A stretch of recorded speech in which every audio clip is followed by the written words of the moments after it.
There we go. What I'm not doing right, but I'm not doing something right. We'll see how you do. I will get that some kind of glass. I know LR said that. I know LR bought some of the at some point.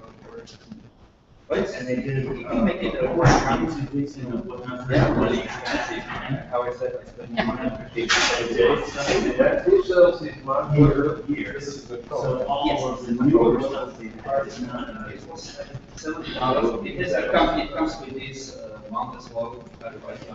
Cool. I look forward to hearing more. Sounds like download and start playing. Yeah, he made that. He made that. So basically, what I think of that, because I know the LOR, so right now, there's USB coming out with the LOR protocol and the LOR. You can controllers. I think they also do a USB DNS for their controllers as well, so I would need to replace the USB dongle. And then they all come out, and they all go out DNS. Yes. Who was selling this? Did they do a group buy on it? Yeah. It was a free deal. Yeah, supposedly it's USB, it's supposed to use the USB dongle. Yeah, pretty What's good. the price? Sorry? The price is $90. Really? Yes. Yeah, so you still have, you have a really nice scrolling sign that could work there. It is exactly. But sometimes people even look at the process. So my goal is I will have the two main cards each, one has the running the sequence and the second one will be somebody there and rather, do the best down. So let them know a little, some nice way, so I don't have to. Hey, You run are outside. sure. I meant to run outside. Shut up. Yes, you. Nope.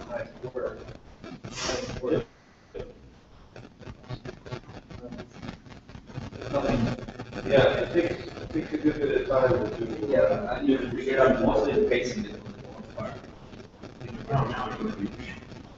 I don't want to. So now I actually get it. They play some or maybe I had to play one of the kids 16 hours and I play at home and Everything you do. Well, that's the thing I like to do. Right now, okay, cool, you actually see that. As we get this thing rolling, you talk about it. You have it, yes, See, that's what I want to see in my. I'm using the Xbox slides, it's pretty easy to look it up. It's like plug and play. It's actually So really it works out. I'm gonna hook it up so you can see how it works. Is that your daddy? No. yeah, but that's all.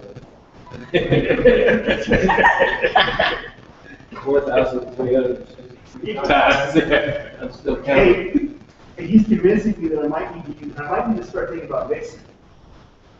I think if you could make a good case for it today. Because, well, it's got all the Nutcracker stuff built into it, except for what has to be. I know later on is working on that himself, because of course we haven't seen it. Yeah, so instead of trying to export out of Nutcracker into LOR, it's all right there. There's 3 Vixen groups. Does it do the double effect morphing that they put in effect? Like where you set up one effect, second? It doesn't do that. I actually recommend that they do that, yeah. Yeah. Or you use one as a mask for the other. That's right. Yeah, it doesn't. Well, yeah, actually, that's the way they originally did it, was with masking, and then they added a morph. I wish they did. I also like their idea that you're gonna make the tree Yeah. base wherever it's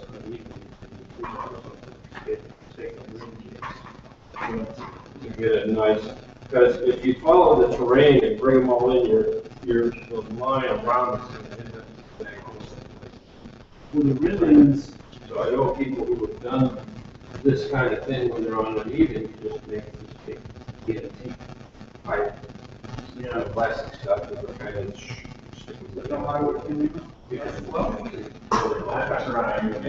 Throw that into your shape. Could make a whole ring. Yeah, I kind of Some you do right there. spend a lot of money on it. Yeah. Anyway, once you have that, then it'll all. Really spending these years, well, I think. End up being, well, speed, what the string goes, we'll say, it's like a power. It will become your reference, like your bottom, and then wherever it picks up, you can go around and almost extra, like right to short pieces of the small. I usually try that. So how much Yeah, so I think this is going to try to do that. Yeah. Another way I've seen people do it, if they don't. Okay, so you have to have something to extend, still gonna be a way of. Yeah, there you go. Swinging, you know where your heart is. And then you have to have it on you, and then you have to have a stake. You have to have something where, see how this one might be stacked 18 inches, and the other might, some other might be stacked.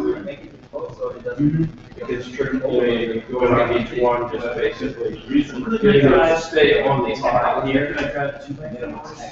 In with a little high, and it's then the 1x4 and then off the top. Wow, oh, it's on its own, that's just its own weight. And then with the whole That's fine. you only need it for. I like the pixel, that's why I want. I love pixels. But the so these are the archives. Yeah.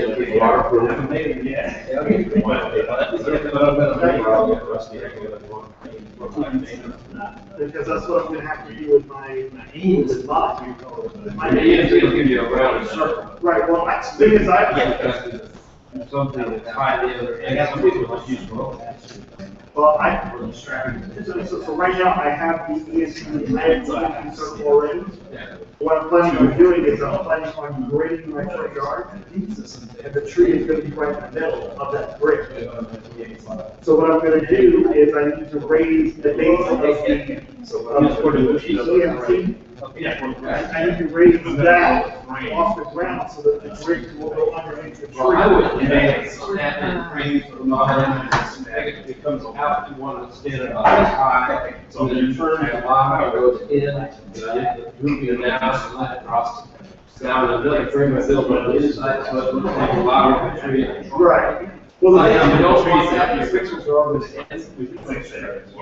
they're gonna come down, just hook it onto that EMT circle. well, that's what I'm planning. And then go around.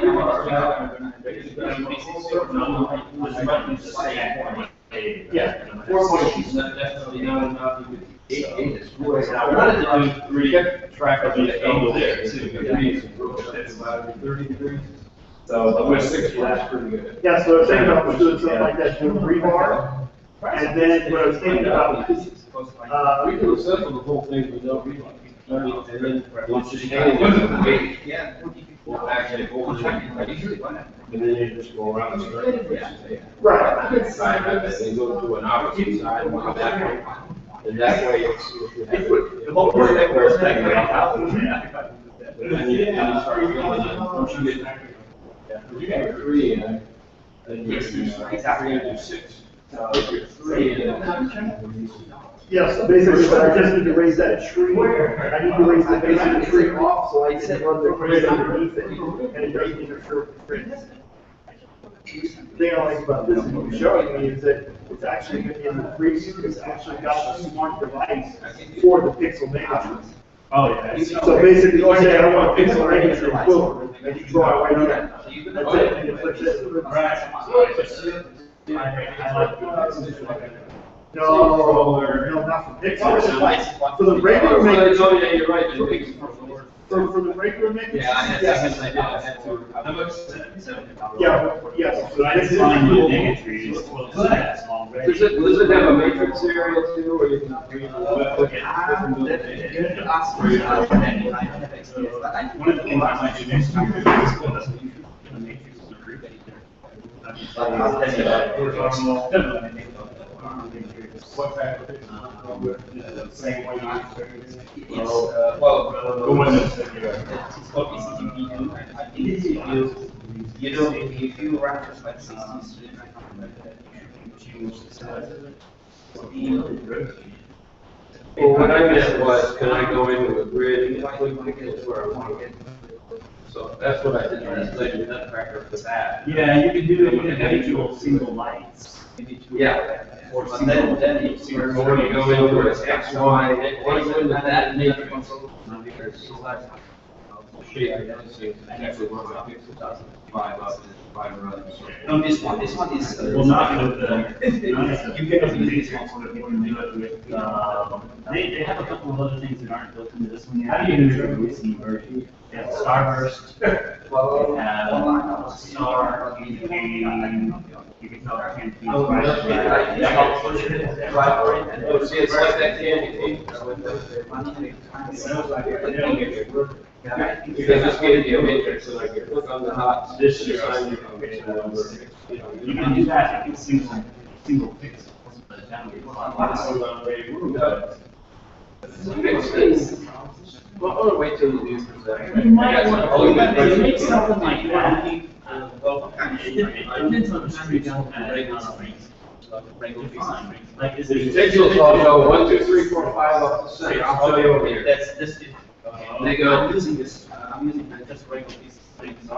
1, 2, 3, 4, 5, and then 1, 2, 3, 4, 5. Yeah, but is that, 1, 2, 5, 1, 2, 3, 4, 5. So your DMX is like all in the same universe, right? Yes, straight up there, so there's 50 pixels for I every just got my pixel balls from. one. Yeah. Yeah, literally 1, 2, 3, 4, 5, and then 1. So I want to be able to, 10. so if I did a color sweep, yeah, if I had it in a matrix and I did a color sweep, the color sweep would pick up perfectly, no matter what direction I was going. It would just look like that. Sweeping across, because it would know in the full X5. I went to Nutcracker last night and I made a 15 by 15 grid. I turned on the pixels in this shape. Yeah. And then, and I built my whole template, assigned the pictures, and then the Where channel. are the channels? Like, how are they defined in context? I guess you would have a control. 1, 2, 3, 4, 5, 6, 7, 8, 9, 10, 11, 12, 13, 14, 15, 16, 1, 2, 3. So you could, in Vixen, you can define this as one element. But it would be better to say that this is a core overlay with 5 sub-elements, or maybe even 6 if I consider it. Well, that's the way I did it. These, in Lightorama, you have things called tracks. Yeah. A track is a way of extracting channels into a different view. Yeah. Without moving anything, you just say, I want to see track 1. Track 1 happens to have these 5, which is number 1, number 11, Right. 16, and I just have right together. And then I can just do sweeps and jigs or whatever with those, and it'll go. Sure. And that same thing down here, I want to be able to do, little turn these on, like, turn these on in blue, and then have these things You can do that. spinning back and forth in red. What you would probably do is say, you have a core plate, and under the core plate, you have 5 legs in the center. And elements. So I'd have 5, 1, 2, 3, 4, 5, and then I have 3, 6, 7, 8, 9. All right, in the center. Yeah, so 11. You can actually do it any way you want it. Cable part of So, yesterday, I thought we all we get started.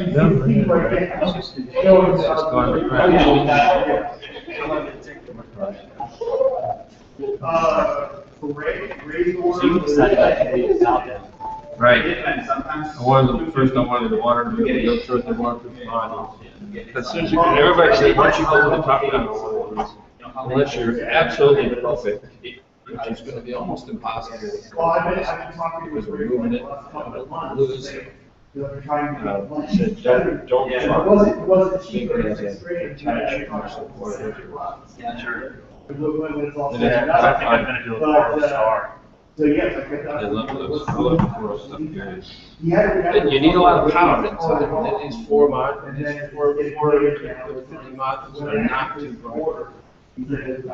It takes a lot of power to light up this whole section. I don't think I bought them this week, but I have a bunch of the. Yeah. That's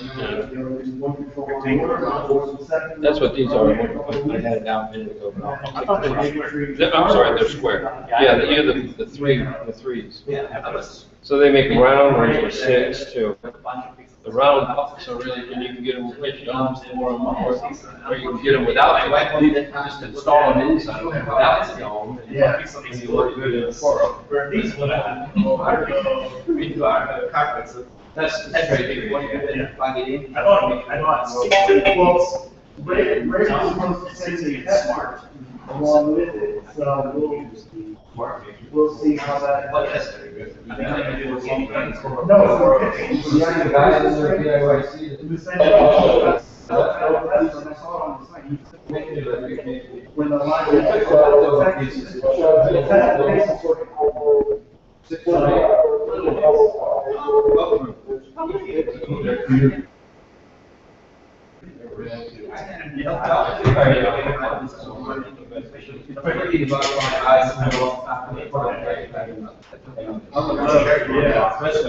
We might do the conference.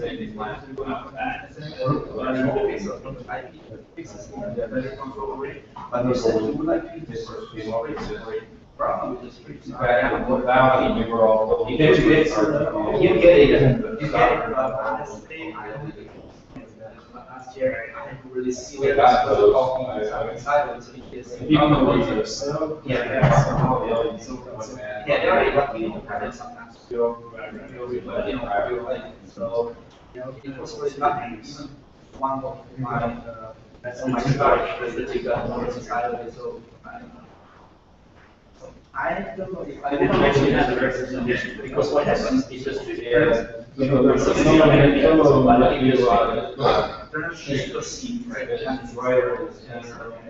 So what do you do to keep the shapes you want?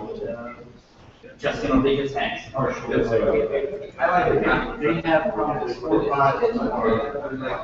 I know this is the visual They have probably 4 or 5 more things. Just be different angles. So basically the pixel lights. They will be, yeah. They go side to whatever. Yeah, that's actually. Some people say that it's a message.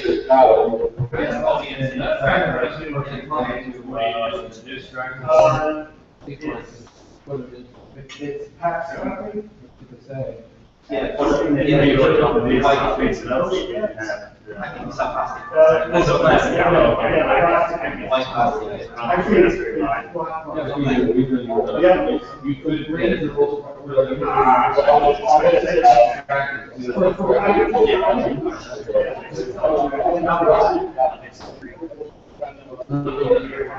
But if you don't much, it's pixel. Yes, the road cells under this. There's 3 bits.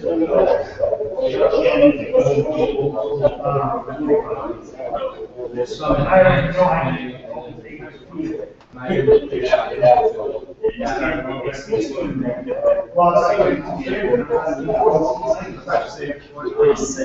I did. Having those stairs.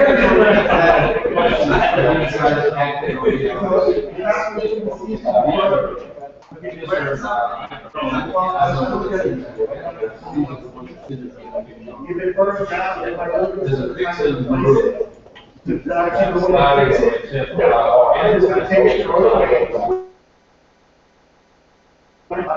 I'll put up another. And DIY. But Well, it's what I think it is, sometimes, So this may be. when you think about different lots, and if you buy different, if you buy different.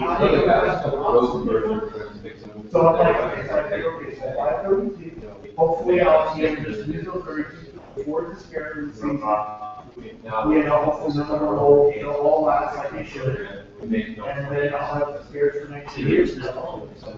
Out of the board on this is. You know, my goal is. My Rama and I to gets buy- to sequences that you save. And I figured I'd try 3 years later down the road, there's something here. This That way I'm over gonna against get more. more. Well, So it's okay, like- see, all I know is the problem is that they were, and I finally walked my first spring. Database. Massive amount of space. It's been a testing, it was trying to save It's like more. 20 times There's larger. one strand and then it's everything wrong. So, let's receive. And, well. We should pull everybody together into one meeting here. The ones that I buy are also bonded and sealed, so there's no way, because the first year when I bought the store bought What one. did I get I online? took, well, there's some, the walls were falling, it would come out. Bit of a problem with audio, okay? So the ones that I buy now are all sealed and bonded, so if you lose a wall, you ain't replace it, because you can't, it's all. You guys want to get one meeting going in here, we can go through,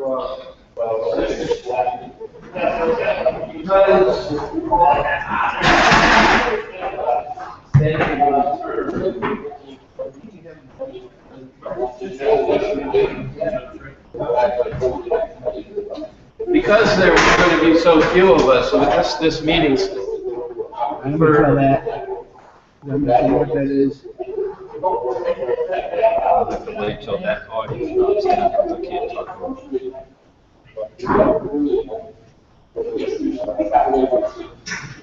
What is that sound?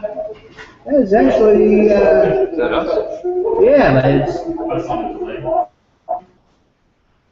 it's something recorded 20, 30 minutes ago, and it should be, now.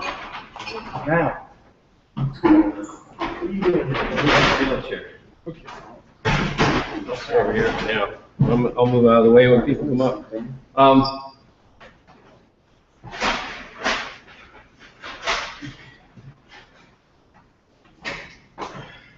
I like your. You got this crap piling up. Oh, I didn't want to use it for all the plugs, so. You could, oh, we won't use them all up on this table. There's another one right there. That's funny looking. Let me know if somebody joins. Hello? Something's going on with this. Hey, there's the total number of, Yeah. Denny, Huh. there's the total number of people in the meeting. There is somebody watching? Oh, us. And that's it, I mean, I set up the same. That was, we're working on the Mike? technology. Yeah, Sammy said Yeah. it Yeah, for about 30 minutes. It's kind of, it's funny to watch too. It's about one and a half. Yeah, seconds. it's a bit of a delay, I've got to figure out why my speakers aren't Take it working. over. What am I watching here that, Well, this meeting is usually the crowded one. For some reason this year, everything There went we go. very different than the typical week. We always used to have a packed February, almost nobody in May, like this, and then packed August. But February and May were really strong this year. Bunch of new people coming on, and so, and this one literally started out with like probably a good 24 people all telling me they were coming. Because I always have a lot of emails going in the background too, trying to keep people from not keeping track of these meetings, and but it just kind of fell apart. So that's kind of cool. That's why I didn't make any attempt to try to build a formal agenda.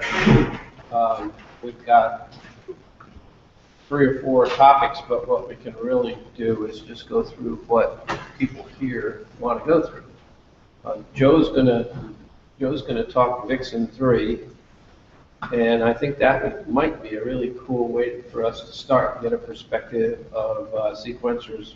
Most of us, are we all Lightorama So right here, I know you're relying on my joke.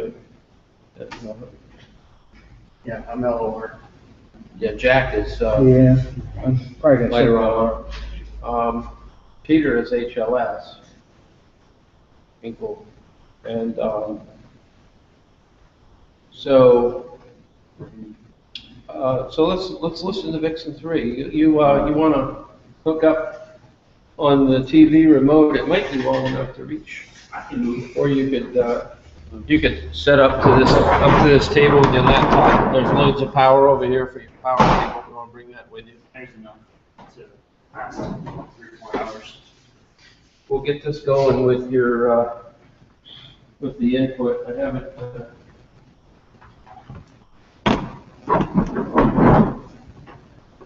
I didn't fully test it with my computer, but it changed the resolution of my screen, so I'm guessing it's gonna do the same thing.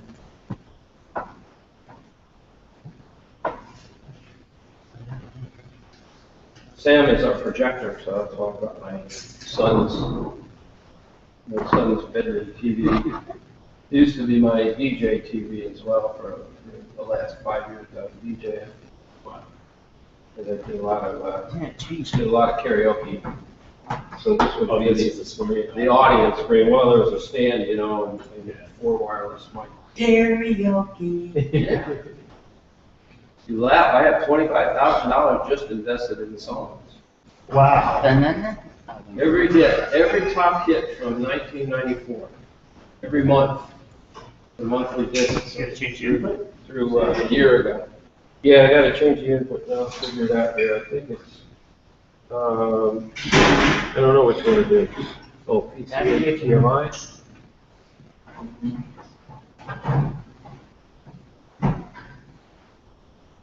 VGA, there you go. I'm guessing that should be it. And there you are, we're looking at your Wow. screen. That's a big computer. Not bad. Yeah, Dell was selling these, you know, for their computers. They were really expensive. They were one of the first to put them on out. People were starting to put them in their How homes. much do you want for the TV? How much do you want for the TV? That's it. What do you mean? See one what? How much do you want for it? You can buy these. You can buy these for $175 now. Yeah. $975. It's a 32 inch. It's not the real high res. It's a 720p. Oh, I'm sorry. I meant to take that. Because if I stand up, I'm gonna be in the way of the TV. I'm gonna be here, and you can't see what Yeah, I'm it'd be doing. easier. I think it'd be easier to sit down and talk anyway. Yeah. That's good. I wish we had some carpet in here, it's so echoey. I'm afraid this is gonna look weird. All right, so this is, well, let me give you a little background. I'm Joe. There you go. Joe. Hey, So, Joe, where are you holding that gun in your hand? so I started getting involved in Christmas lights, a couple of years ago. I wanted to start sequencing stuff to music, because we always saw these displays around. And last year, my wife said, you need to figure out how to do it. So I started doing some research, and I ended up running into Denny and sent him a message, and he hooked me up with you guys. So I came to the last meeting. But in the last meeting, I really hadn't done much. I bought LOR, the advanced version, so I could run pixels. $140. Yeah, and then I bought one LOR controller that's sitting over there in a box. So I spent a lot of money during their spring clearance sale, and then tried playing with LOR for a little while. It was okay, but there were a lot of things that were frustrating me because my ultimate goal for this was I wanted to build a megatree. And in order to build a megatree, I had to either get another license that was even more. It was going to end up costing a couple $100 more just to be able to run 12 ribbons, because the Superstar sequencer was so expensive. Right around this, and a few of the, is somewhere between the low end and the commercial. There's commercial software that's much more expensive. You can spend $3,000 to $5,000 on sequencing software that the big commercial places use. That was probably Maddox. But Matrix, Matrix. right? But and Light Show Pro even starts at $250 and you can quickly get to $500-600. Lure, I think they made a mistake. They really should never have architected and charged by the number of CCRs you have in your. Yeah, that killed me. It's crazy. That killed me because that was my intent from the get-go. So I spent all this money and I'm never going to use the sequencer. How much you just spent on? Well, I bought the software and then I upgraded it immediately when I bought it to whatever version, I forget what it was called now. Advanced? The advanced version. So, what is it, $125 at least? Maybe Yeah, more. but then if you want to go, if you want to put a bunch of CCRs. pixel magnitude into it, Yeah, and you want to actually have them mention the slant instead of trying to kludge it, they have some kludges that people have shown on the websites. It's another couple $100. And then it still gives you like 16 strings, and then if you want to go to 32 strings, it's another $100. right. But I don't know, I'm not giving the exact prices, but very quickly, you can end up at the $400 to $500 range Right. of pixels in Lightorama. And for that, you get a really stable system with a lot of support, but doesn't work at the end of the day. It seems to not work any better than, I mean, you may have little things that you have to learn to work around with some of these other systems, but at the end of the day, HLS, this new Vixen 3, they're far more sophisticated than Lure. And Lure's falling by the wayside, even though they're advertising that they've purchased a license to use the engine from Nutcracker and X-Light. It's in there? I fully expect It looks like the it's price of barely that's in. going to be It is barely in there, it's in double, there. triple. So they're going to come out with a really cool slider thing. They're going to make it very human usable. Maybe it's not in there. And it's going to, I guarantee it's going to be There you go. $400 a year. Yeah, well, and also too, so I went to Christmas Expo in Put it in Mississippi one of the this year, and one of the things that they were really showing was the Raspberry Pi. And it has no support for LOR. Well, it can't come anywhere near it because all, you have to be very compact for the Raspberry Pi. Yeah, but I mean, but it only comes out DMX. I mean, it's got all the height, it's got all the video outputs and stuff and all of that, but it doesn't output LOR's protocol natively. It only does the DMX. It only does DMX. Right. So, but I mean, you can run your whole light show off of that. Not only that, but Sean, I was in his classes, and he was actually, which I think he's going to do this year for his display, is he is actually running a movie. He's either running 3 or he's running 4 now. He talked about them in this week's training class, Thursday night. Oh, for his projector. Yeah, he set one as a primary, and he's So got the say- software set now so that you can kick off a second and third Raspberry Pi that are within 1 second. They're not precise, so you have a master, and That's is right. precise. And the others are going to be auxiliary effects, so you use those in areas that don't matter as much to the core. If you want really tight things and things that have real nice timings, that's on your master. But you can kick off these others and they're within 1 second. So things can come and go on videos. And he's making fancy video projectors now going into his house. We have Sam Johnson also working on the video projector system. And Sam eventually wants to get to this 3D stuff, where you have multiple projectors and then they shift things so you can make the front of your house look like a castle or whatever. Wow. So he's working on that. That's ambitious. And he built all the stuff a year ago, the demo it here, it was very pretty. 3 projectors and a thing that looked like a birdhouse so that people wouldn't vandalize it. It was a very nice job. And then he realized how much harder it was going to get from there to the tuned final working solution against the house. And he's still at his parents' house and now starting to think, when he stays soon and when they move out, so maybe I shouldn't get too dependent here. So I'm not sure how soon Sam will do that. We'll have him, we won't see him for the next meeting, I guess, unless we do a training meeting, but he doesn't come to the Lure training usually. But we've been saying we need to do Vixen training, so this is it. Okay. Stop wasting your time. So I did try a LOR. I downloaded HLS, but it didn't even do anything with it. I downloaded X-Lights and played with that a little bit, and then I downloaded Vixen 3. And I know Sam was really big into Vixen last time, but I hadn't actually started looking at it until after the last meeting. I was kind of programming in both Vixen and LOR to try to decide, you know, which one made more sense to me. And I think at this point I'm going Vixen all the way. You know, I've still got LOR I can fall back on if I want, but I think I'm going to try to do a show this year with Vixen 3. So I'll go ahead and launch Vixen here.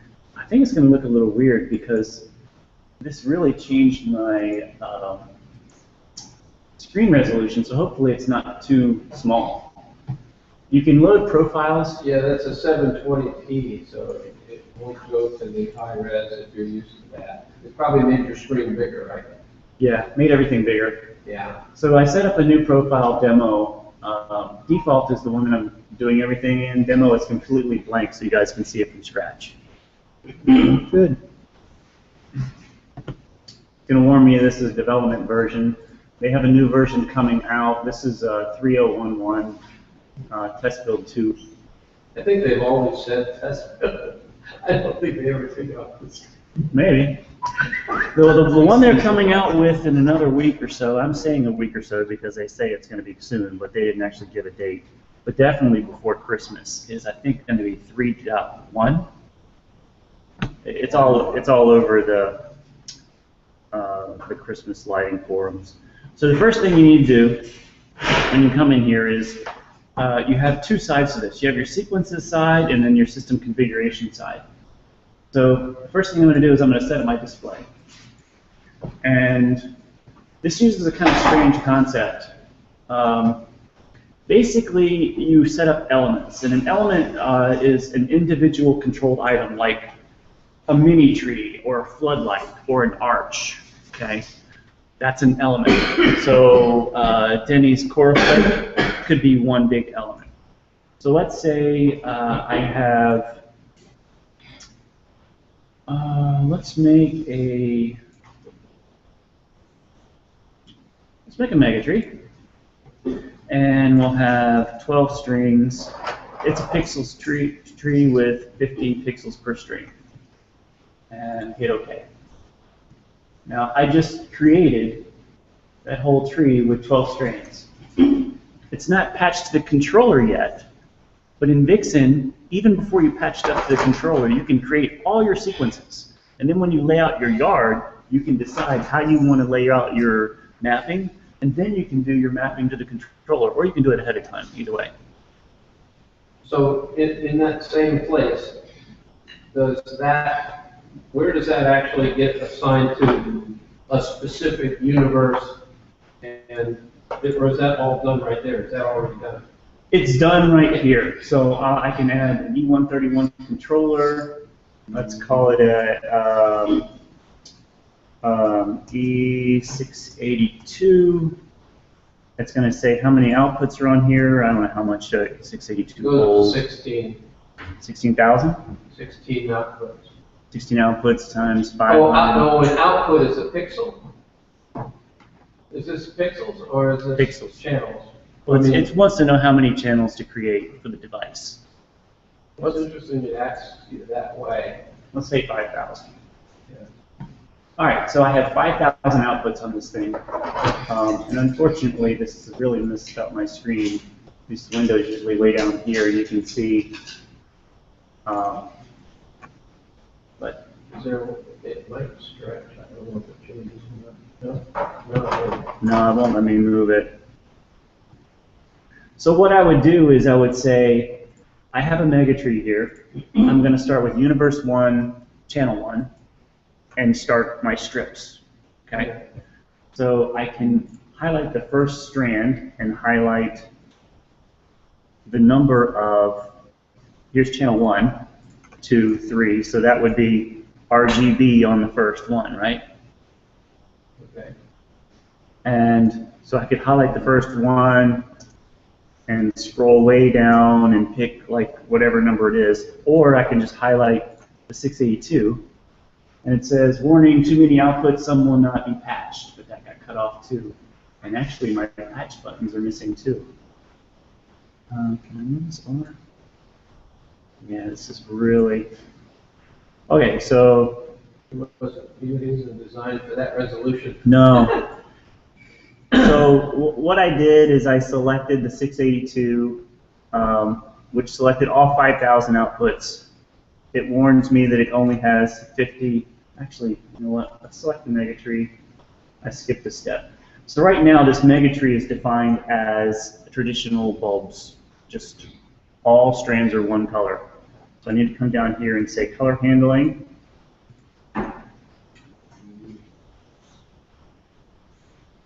And tell it that they're full RGB. And you'll see there's 600 elements in here now. As soon as I convert them to full RGB, there's 1,800. So that's And they three. call it each channel, they call it an output, so that says there's 1,800. 1,800 pixels, is what it's telling me. Well, 1,800 channels. It's Well, 600 channels, pixels. yeah, channels. 'Cause Okay. each But an output to them is a channel, it looks like. So it's Yes. 1,800 outputs. Right. RGB for 600 pixels. Good. And now I'll come over here, and I have 682 highlighted. I know I'm going to start with the first number one, say patch, and it says patched 1,800 elements. And if I expand this, you'll see that they now have a green dot beside them. If I come over here and expand this, it has a green dot there as well. The green means they're matched. Yep. And there is a graphical view as well.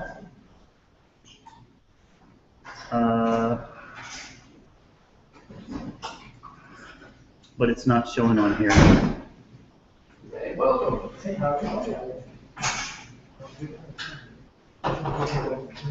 How you doing, Jenny?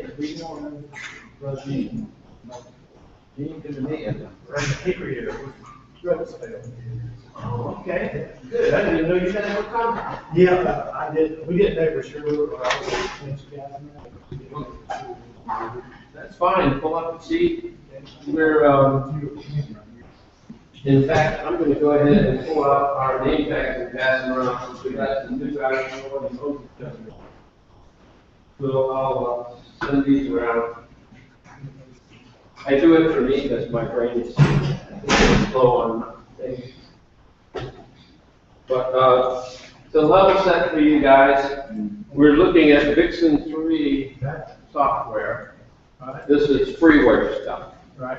But very sophisticated. It's actually, so most of us all here are using Lightorama. Yeah. You're using Lightorama as well. Right. Lightorama is getting more and more painful as you grow the size of the system. Right. And as they grow their function, they keep adding dollars and dollars and dollars. Right. In Lightorama's defense, the software was developed to support the hardware they were selling. Now that they aren't selling so much of the hardware, Yeah. they've got to make up their corporate profits in the software. Bulletproof software and hardware for that basic thing is Yeah. tremendous. I have a question for you though, and I think you said it at the beginning. This doesn't have a support for Lightorama, so you'd have to wire your Lightorama in DMX, right? Yes. Okay. You run your Lightorama controllers in DMX mode. Right, now, does that mean you cannot also don't use the lower dongle anymore? They can use the word hardware. You can? There, at least for Vixen 2, there was a interface to run the Yeah. Lightorama dongle in the Because I think you switch wires or something, right? You cross a couple wires. That's, you're talking hardware level on DMX. Yeah, DMX by default wants to use pins 1 and 2 on a Cat5 On cable. Lord's plug. On lower, it's 4 and 5. Okay. So So you have- one of these days, we might want to all get, any of us that jump, I'm seriously thinking about it. I don't know when, but I know that I would have to wire all my controllers to But the thing is, DMX. LOR also Or shows, just one and loop them all. don't the LOR sells a USB dongle that's a DMX dongle that would do the conversion for you. No, that's IDMX. That's from the, Yeah. They sell three high pin DMX. thing to the, RJ45. So you'd have to go into the configuration then of each controller and change it? No, by default, the Lightorama firmware checks to see if there's DMX on the network first. If it sees DMX there, it goes into DMX mode. Otherwise, it falls back to the Lightorama mode. Okay, so coming out of the computer, what would I need to tell it for it to use DMX coming out of whatever control, whatever computer I'm using? You go into your network preferences on the Lightorama software, and in there you have the Lightorama network, and you have DMX network. You disable the Lightorama dongle in the Lightorama network, and move it to the DMX network. Okay, but then that comes out of what, your Ethernet port off the, because that's the No, E131. if you're talking E131, that's something else entirely. If you're talking he was talking about the Lightorama dongle. I would like to. Okay, so if you, If I keep my Lightorama dongle, but run them in DMX and switch to Vixen, I think right, that's the same thing I would be I looking think on the into. first outputs of that controller, I have to do some wires. No, if you use the Lightorama dongle, you don't require. You just tell it DMX and the hardware setup and you're done. Yeah. Well, not even hardware setup, software setup. But I'm not gonna have more software anymore. I'm Yeah, gonna well, plug in in the Vixen configuration, you tell it use Lightorama in DMX mode. Okay, so I It's just a actually, software setting, there's no hardware. is that on that list right there for, I think it's Open Yeah. DMX. The Open DMX is the dongles. If you're gonna add one of those dongles that go from like the 3-pin to. No, OpenDMX is native DMX. Lightorama is just software to, so there's no. it's a Lightorama USB in converter this to list? RS485, and it's done totally through software, which is why they tend to run it slower. I highly recommend if you're gonna run DMX, don't use a Lightorama dongle. It doesn't have enough buffering. I'm running right to a SAN devices controller, and I just You're define. bypassing it entirely. That you can do too. That's- I just define one of the output of my 682 to be DMX, Right. and I just run the Lightorama controller off. Yeah, and on the 681s, it didn't have that feature. You needed a RS485 little driver chip. Yeah. And 2 other components. So we did a group buy, some of us, a little proto board I have with me. You can build your own little amp on a little square board, just solder it up and put it to a Cat 5 one. And it will take an output of any channel from a E680 device and turn it into DMX. So you could take 2 segments of a 682 and make them just DMX to send to your spotlights or your whatever, it's just the same as having a USB on your computer. That got 4 outputs, is there a ribbon 4? Well, there's 4 outputs, and then they have, let's put it this way, there's four segments of 4. There's 16 outputs on the bid, and I have it sitting right up here. And the way they have it defined, if you want to take a DMX out of the thing, you can only do 1 per bank of 4. You have to burn the whole bag. You do the whole 4. Yeah, but you just take the DMX straight out of the first one. But I'm looking at this one here, so you don't really show a Lightorama DMX type on this, right? On the controller side. I know you can do it. I don't know how you could do it. That would be interesting to know. Another piece of background for you guys is that this is Vixen 3. There's actually 3 different Vixens out there. There's a core original Vixen that only does RGBs, almost like discrete channels. It doesn't really know about color. Then you just do it by convention. And most guys that do red, green, and blue light strings, like put all 3 in a bush and you play around. That's traditional. Then they went to a Vixen 2, that did do some enhancements for RGB. And then and I think they got into some kind of a tiff with the guys on Computer Some Christmas, so they split off and they're on another website. And then there's Vixen 3, which the guys on the original one, I think, went on and made this real sophisticated one, which has all the features of the old regular shows, plain old light screens.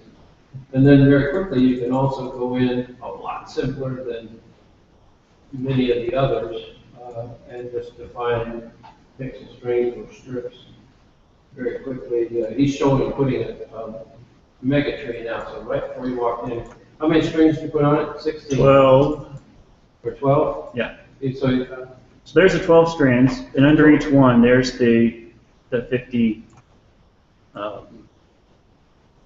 pixels on each strand. So let me go over, I'm not going to go over a lot of the controller setup of this because it's not that hard, and I really want to show you guys the software. Right. So I don't want to spend a lot of time on this, but I do want to show you this. So I have the 682 here. I can right-click on it and do configure, and now I can actually say, this is active. Say it's active, this is universe 1, start, size, 510. And I can even say the destination can be multicast, but I'm going to run everything this year in unicast, so I can actually define the unicast IP address here. So I have a question about uni and multi. Multi obviously is broadcasting in any controller that's an E131 device would hear it. What's the purpose or the advantage of more unicast? I'm not really figuring it out. Because multicast will broadcast to the whole network, where unicast will go straight to that device. I'm going to have multiple SAN devices, and I don't want it just broadcasting all of the commands to every controller. So you're just saying that's just too much load? I'm lowering network traffic. You're lowering the bandwidth of communications on your pipe. The example they use in a lot of telephony type stuff, unicast is, you got one phone number from another number. Yeah, they're talking. Multicast is more like a radio station, and you're just sending it out, and the receivers have to be tuned to that. Yeah, so Channel. everybody tuned to it. Yeah, and each receiver is listening for instructions for itself, but every receiver is receiving everything. Is it gonna slow down? Or you're gonna have a lot churnier network. Are you using, are you I don't really care, but. What you do is you start having network congestion. Okay, so Yeah. it might bring some problems if I use it in multicast. DMX is running at 200. It depends on your channel count, too. Ethernet running at 10 or 100 or 1 gigabit. You start putting across thousands of pixels. So you're at 70,000, you're our master pixel guy, 30,000 channels. I'm using unicast because the pixel controls which I use the Joshua yeah, they are actually using the unicast. And you use the same IP address for a unicast setup as you use for your maintenance page of those controllers, the same address? Yeah. Yes. So it's real easy to. Yeah, and you saw how easy it was for me to set up unicast too. Yeah. I know all my IP addresses on my controllers, I just had never bothered to put them in the software. Yeah. It's more difficult to write software to be multicast, but that makes it a lot easier to set up the hardware. You just plug it in. That's right. Yeah, you set the maintenance out with everything. You don't have to write the sequence. So it's almost even in a small situation, just go ahead and put those IPs, use unicast from the start, you never have to worry about converting back. You won't have, you'll cut down on possible other issues. The network and stuff. Yeah. Yeah, you're a network guy. Yeah, so It was- so with the unicast, so do you have to have a router or something already in place, or you just, or you just assign an IP address and then it's gonna use the IP along with your computer? Is one level IP address on the controller? and you have to mark it in the software, so the software knows exactly that it goes and the control can. I'm not using anything. There's a hardware panel for you. Right, so you're gonna have to decide that it goes to the controller as well. Yes, exactly. And then Unicast. Okay, so you don't need a router in the middle that do all the routing or stuff. Well, Only you go cross networks. Right, right, you can keep it all in the same network. It doesn't- Okay. All right, so I'm 30 minutes in, I haven't even showed you guys the software yet, so. That's okay, we got all day. You thought that this was gonna be the quick part. I haven't even got past the display configuration. I don't think we're in a particular rush, though. Okay, so let me set up the multiples because I'll show you that. So let's say I have 6 mini trees. I can't even see the buttons. This is going to be fun. They're really struggling with their 720p setup. Yeah. So I'm going to say 6 items. Maybe And- TASL should buy a TV. I was gonna say, if everybody can see this monitor, I can switch to this monitor. All right. So maybe I can see. I wonder if this is It's okay or a great cancel. TV. For TV, it's a TV, for monitors, it sucks. Hmm. Our monitor looks great. Yeah, 720p doesn't match you. Yeah, no, you do well anymore. I can't even see which one is okay. Uh-oh.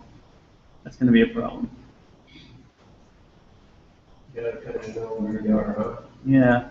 I think the button I need is Take- actually low. Take it to full Can you screen. go full screen? Yeah, There was a full screen button on there. I tried that. It didn't work. this full screen should open it up completely.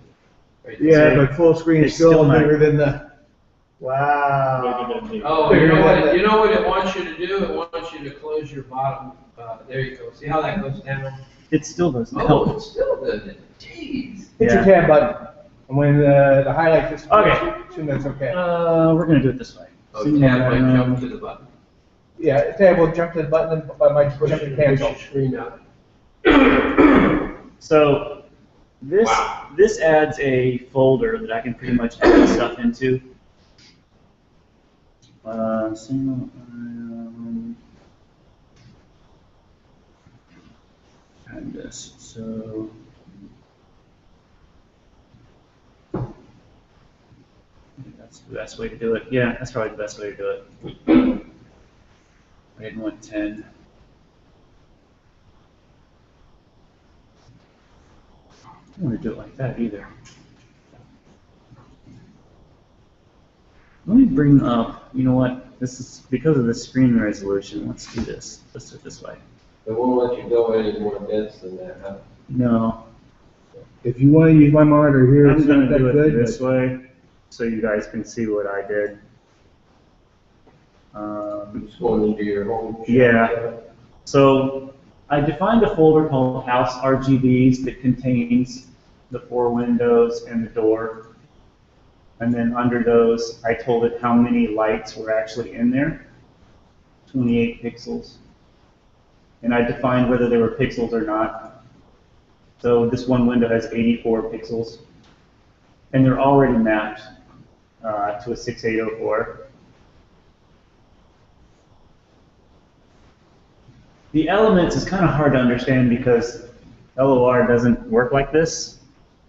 But if you just think about it like this, an element is an individual device that you want to control, and then you can group those elements into parent elements. So you can have child elements underneath that. So like my floodlights, and contains a folder that has 2 floodlights under it. And then under there is the actual pixels. The advantage is you can define one and then you can just copy it for the next and the next. The advantage is when I apply effects, if I just created flood 1 and flood 2, then I would have, if I wanted to do a sweep or something across all the windows in the house or something, it would be harder to do. Because I have all the house RGBs under one thing, I can actually apply one effect to just the house RGBs, and I'll show you that, and it takes effect over the whole house. Make sense? Yeah, so you just pick essentially what folder level grouping of devices that you. Yeah. And then I have 2 RGBs. Just mentality. Yeah. All right. So once you have your display set up, then you go and set up your preview. And this is how I've configured mine.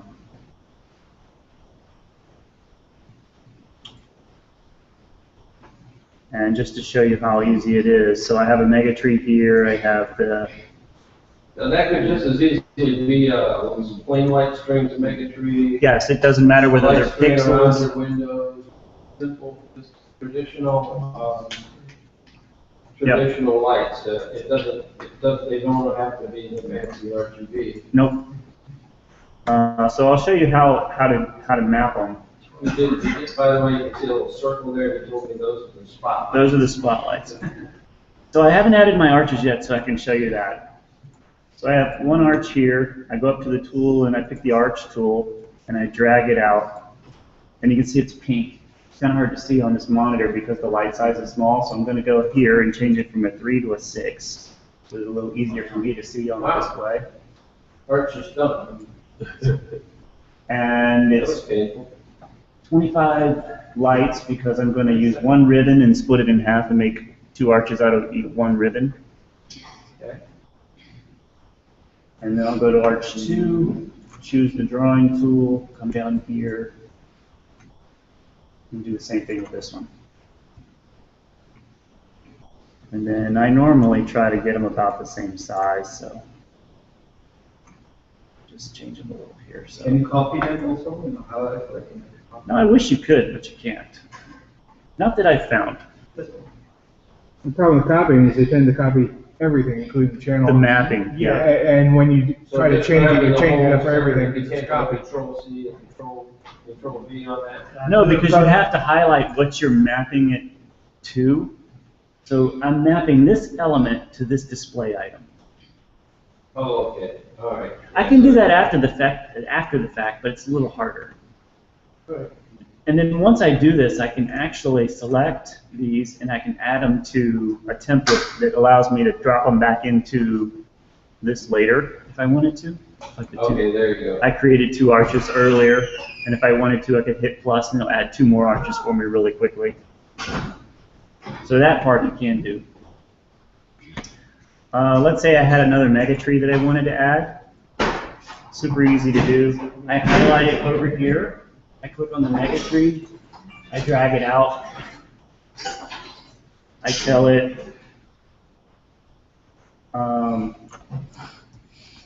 that it's a 180 or 360 degree tree, how many strands it has, how many lights per string, what the top height is, top width, so I can change the way it looks. I can change the base height. Now, can I just as easily make those one channel strings without having to make them RGBs right there? Yeah, that's just defined in the other screen we were just in. Okay. All this is doing is saying, I've got this thing called Megatree. I want you to, anytime I do a display, I want you to have that effect take effect on this picture. Okay. Make sense? Yep. Okay. Any questions on this? So it's really, really fast. I think for me to do this, I chose the box and just drew a box around my windows. And I just made the light sizes a little bigger so I could see them a little easier. I think this whole thing took me maybe 15 minutes to set up my preview and map everything to it. I've got my megastar and have 3 stars under it, so as I highlight each one, you can see which one it's going to take effect on, or the whole thing in as a whole. And I just grabbed the little star thing and drew it out, the shape I wanted. And then you can rotate it, do whatever you want. There's also And then you draw another star inside of it? inside of it, yeah, I just did So 3. basically you draw the bigger one on the outside and then the smaller one on the smaller. Yep, that took me the longest. That probably took me, actually that probably took me 15 minutes just to do that one thing, because trying to get all those little stars lined up was hard, but it wasn't too bad. May I ask, maybe I missed that, how do you assign each, light on the picture represents a pixel? So how do you know that this is the pixel actually? How does it know that this window is It's a universe pixel 1, yeah. pixel 1? Yeah. That's Maybe I missed it, I'm sorry. That's on that other screen that I was That's on the screen we were on. when I did the mapping. The hardware on the left mapped to what Channels on the right. Right. So Now, so at the end of the, let me go back to that. when everything is in here, from beginning to end, does the whole system work as universe number and channel number, or does it assign just a number from 1 to 20,000 inside, and it just looks like that forever? I'm not sure I understood your question. How does this thing maintain the map of All right, so here's a good point. all the channels? These aren't actually maps. So let me go ahead and map something. So flood 1, it's showing me right here that I have flood number 1. It's RGB, so it has color breakdown into 3. And if I go back to simple patching, I can see total patch points of 3. Let's say that was universe 1, 1, 2, and 3. Okay, I come over here to my 6804 universe 1, and then click on 1, come down to 3, hold down the shift button, which I didn't do. 1, 2, 3. Okay, so I have 3 highlighted, and then the screen was bigger, you could see. In your normal screen, you see all those on there, and you just highlight all 3 of them. Actually, I've already got them patched, so I have to unpatch them. So I'd click this patch elements to controller, and then it would from that point forward know that flood 1 was universe 1, 1, 2, and 3. And then I would just do the same for flood 2, 4, 5, and 6, on and on down the line. So okay, the mentality of the software is always universe and channel number in the universe. Yeah. And if I know that I just started with universe 1, and I started with the upper window, and I went all the way across the house in clockwise fashion, I could highlight window upper left, and I could just highlight the actual 6804 controller and click on patch, and it would say, you've got 6,000 things patched over here, but I'm only going to patch the first 27. Boom, here you go. And it does the first 27. And then I click on the next window, highlight that, hit go, and it'll tell me, since it says use unconnected patch points only, it'll start at 28 and run to the next, however many it has. Does that make sense? Okay, so it tries to keep them all sequentially Yeah. assigned. Now, if I had null pixels and all that in here, then I'd have to do a little bit of manual stuff. So if 28 was a null pixel, I'd have to click on 29. And I could actually scroll down and highlight 6,000. So I've got all the ones highlighted in there, and click patch, and it'll say, warning, you have too many selected, but I'm only going to patch these first 25. And it would do it for me. Yeah. Yeah, so that's a different mentality, but I guess once you get used to it, it's pretty easy. You only have to do this one time. But you can jump around. You can say universe 1, 4, then have another device that uses up 7, 8, 9, and 10. It doesn't have to be sequentially and perfectly assigned then.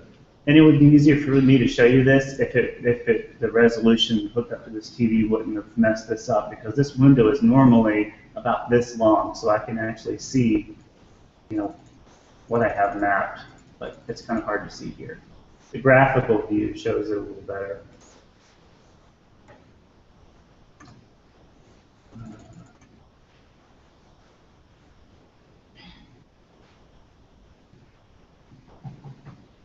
Anyway, any questions on the mapping? I have a challenge right now because I'm extending it to my display, and on some of my screens, I'm gonna have 6 more screens at the end. I Yeah. see that some room for it there. How does it work here? If I need, let's say next year, we need to expand it and make it grow. Can you easily add the 6 more pixels? Because you said sequentially, so does it make it? Well, it doesn't have to be sequentially. I mean, this could be universe 1, channels 1 through 3, or 1 through 25. This could be universe 2, channels 56 through 84. And then I can add another window and say it's 85 to 110. It's whatever. You'll have a sheet, obviously, where you've mapped everything to, and you'll come in here. It's easier if you do it sequentially. But if you did it sequentially and you added another string, and you've already used up Universe 1, channel 1 through 400, you'd have to start at 401. So it's easy. Yeah, when I created this controller, when I added the controller, I said a 131 output controller, E68043.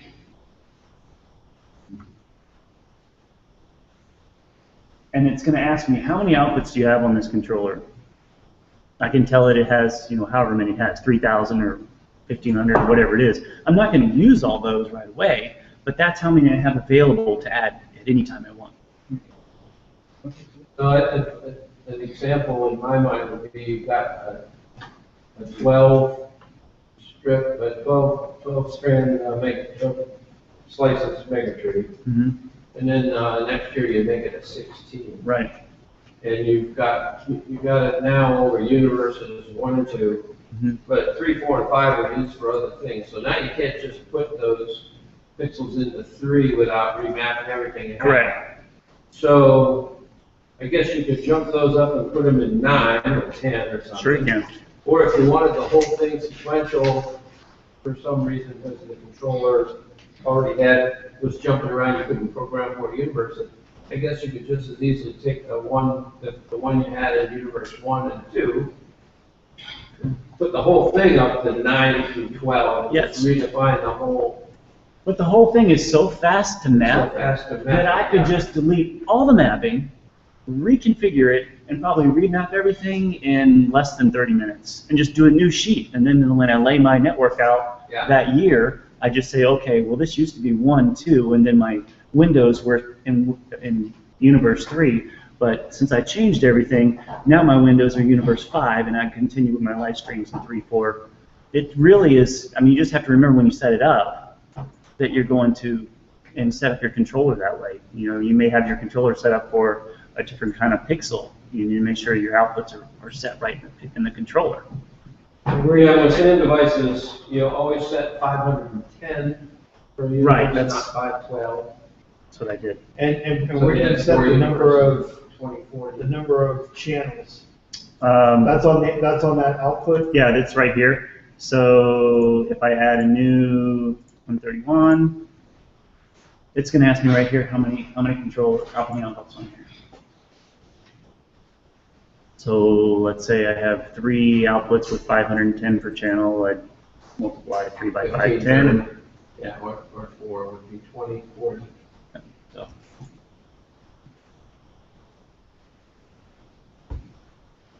That's basically, then when you. And then when I come in here, When you give that the universe numbers, then it'll just fill them up. so this is already set to unicast to universe 1, 1 through 510. And if I wanted to punch in another universe, I just click this, say universe 2, and 1, 2, 5, 10, and that's going to be also unicast to. See. Is there any advantage to setting up, like you're talking about setting up the whole universe? Like, for instance, if you've got 12 strings, you could theoretically have one universe for each string. Is there any advantage or disadvantage of, I guess you're wasting the rest of it? Just the waste, that's it. But is it, as far as traffic or anything, is there any more or less traffic if you're doing that? I don't think so, but and again, I just. Multicast, yes. Well, multicast, unicast, yes, but I think what he's saying is having each string on an individual universe. As long as, if you unicast, no, it's not going to be any more traffic. It's going to say, I'm going to talk to this controller and these pixels within that controller. In multicast, it would do that. Multicast says, I'm going to talk to every controller. Controller has to decide if it wants it or not. I guess what I'm saying is, like, you set up one, you still only got the same number of channels or whatever, but I guess you're setting up 500 or 500 bucks, you want to use it, like 50. Well, I know that's what Mike does. I was talking with him the last couple of weeks, and it looks like he's got, like, his RGB stuff is in one DMX universe, and his floods are in another. And he's only using partial. He's only using a range in those universes. So I guess what he's doing is he's setting up for expansion as well, so that if he decides he wants to add more RGB floods or whatever, he has room in that DMX universe in order to do so. Yeah, it's easier to keep track of it. Yeah, sure. All right, so last thing on this display, I can set the zoom level. When I pick my picture, I just come up here and tell it what image I want to use. I can set the zoom level on here, so where it's about comfortable where I want it. For some reason my arches disappeared. Let me put them back real quick. I think I hit cancel instead of OK. It's fine.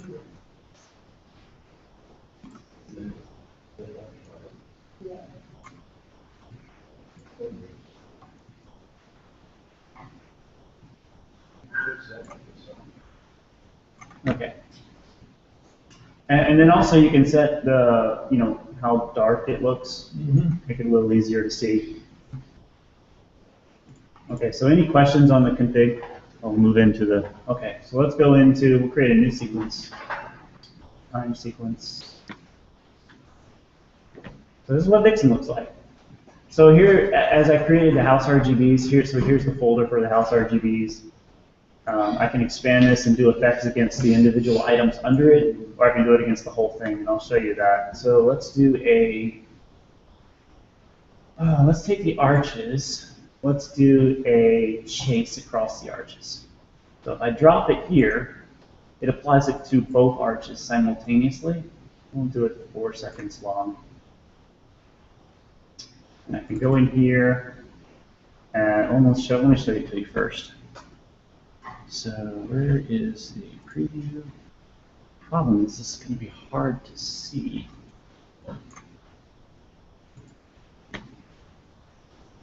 Now where did my preview go?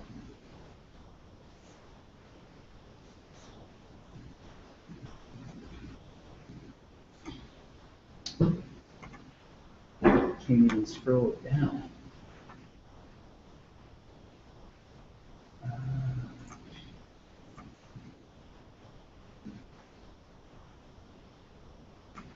Try that.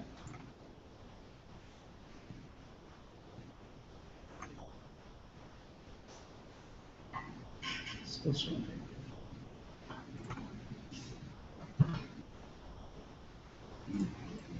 Okay, so hopefully it'll show it. Let's go out a little longer because I'm going to have to find the window. When you do it at that level, it means everything under will get it. So both of them are going to move now. Yeah, it moved my arches up high. I see it clicking. Let's do this. No.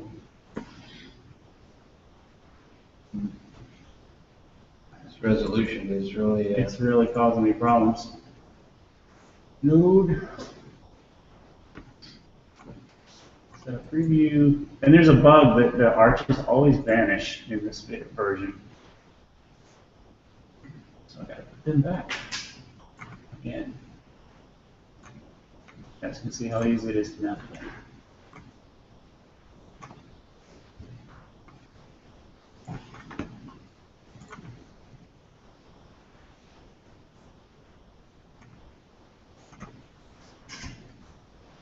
Okay. Maybe I'll keep it now. Okay, okay. What's the difference? Oh, scripted and timed. Scripted is just an animated kind of thing without any timing marks and stuff. Yeah, I mean, I can associate an audio to it up here. And I can tell it what audio file to play. But I'm not going to play one just because I don't think it would make things easier for us. But I do want to show you something on that in just a minute.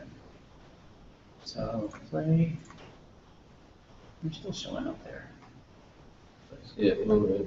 Yeah. Now, it's interesting that it did each one separately. When you put it in when you sequenced it at this level, it did this one and then it did that one. That's correct, because I did it across both arches, so I went across arch 1 and then across arch 2. But it wouldn't then supposed to be going both at the same time?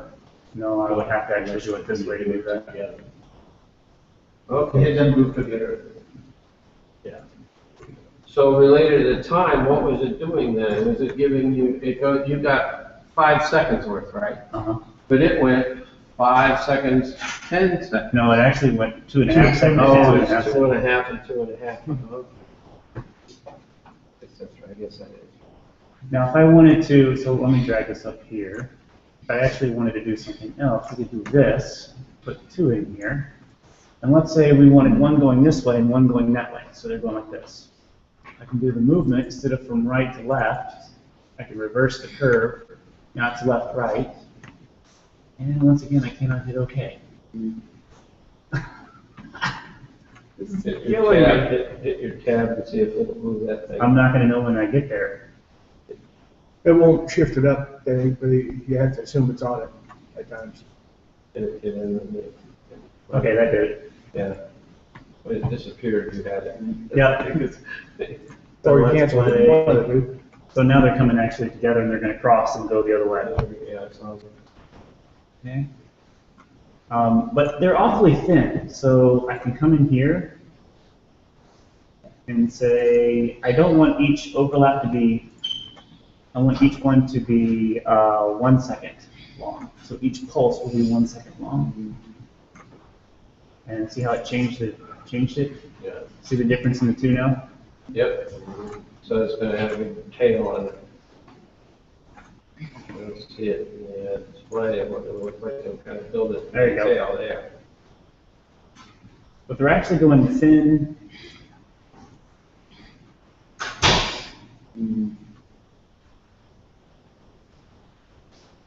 The individual pulses are backwards.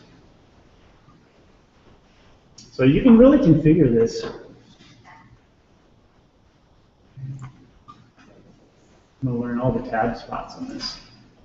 Reverse. And what I'm doing, I don't know if you saw that, but when it went across, the bulb was on the tail and the other one was on the other one, so I'm just fixing that.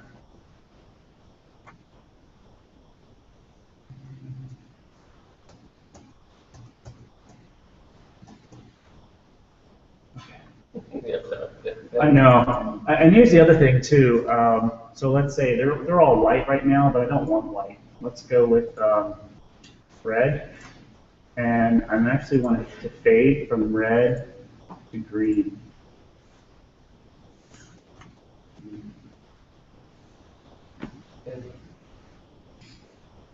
Now one of them is going to be red to green. It's not. I did fix the other part though.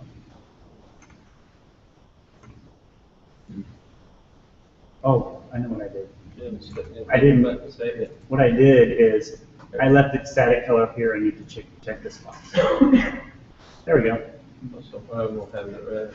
Yep, one will be red and one will be green. So it fades from green to red. Now here's when it starts getting fun. So that's just one of the things you can do. Let's try a Nutcracker effect against the mega tree. So it's actually using the Nutcracker engine, huh? He's using the name, so. And we'll do cool rainbow one. And you can kind of see that it's already there. If I hit play, man, it really messed up my display. Yeah, but still we're seeing it. Yeah, but you can see what it's doing. And I can come in here pretty easily and set up a Nutcracker effect to pretty much anything I want. And it changes it real time just like it does in Nutcracker. The one I'm seeing that it has done with Nutcracker though, Nutcracker is a wide open engine and so you have to carefully play with the sliders to get those effects to look nice. Right. And the guys like this one that are pre-programming it find those optimal settings and give it to you. They've already done. Whereas with Nutcracker, you can change his sliders changing the density of these things all over the place.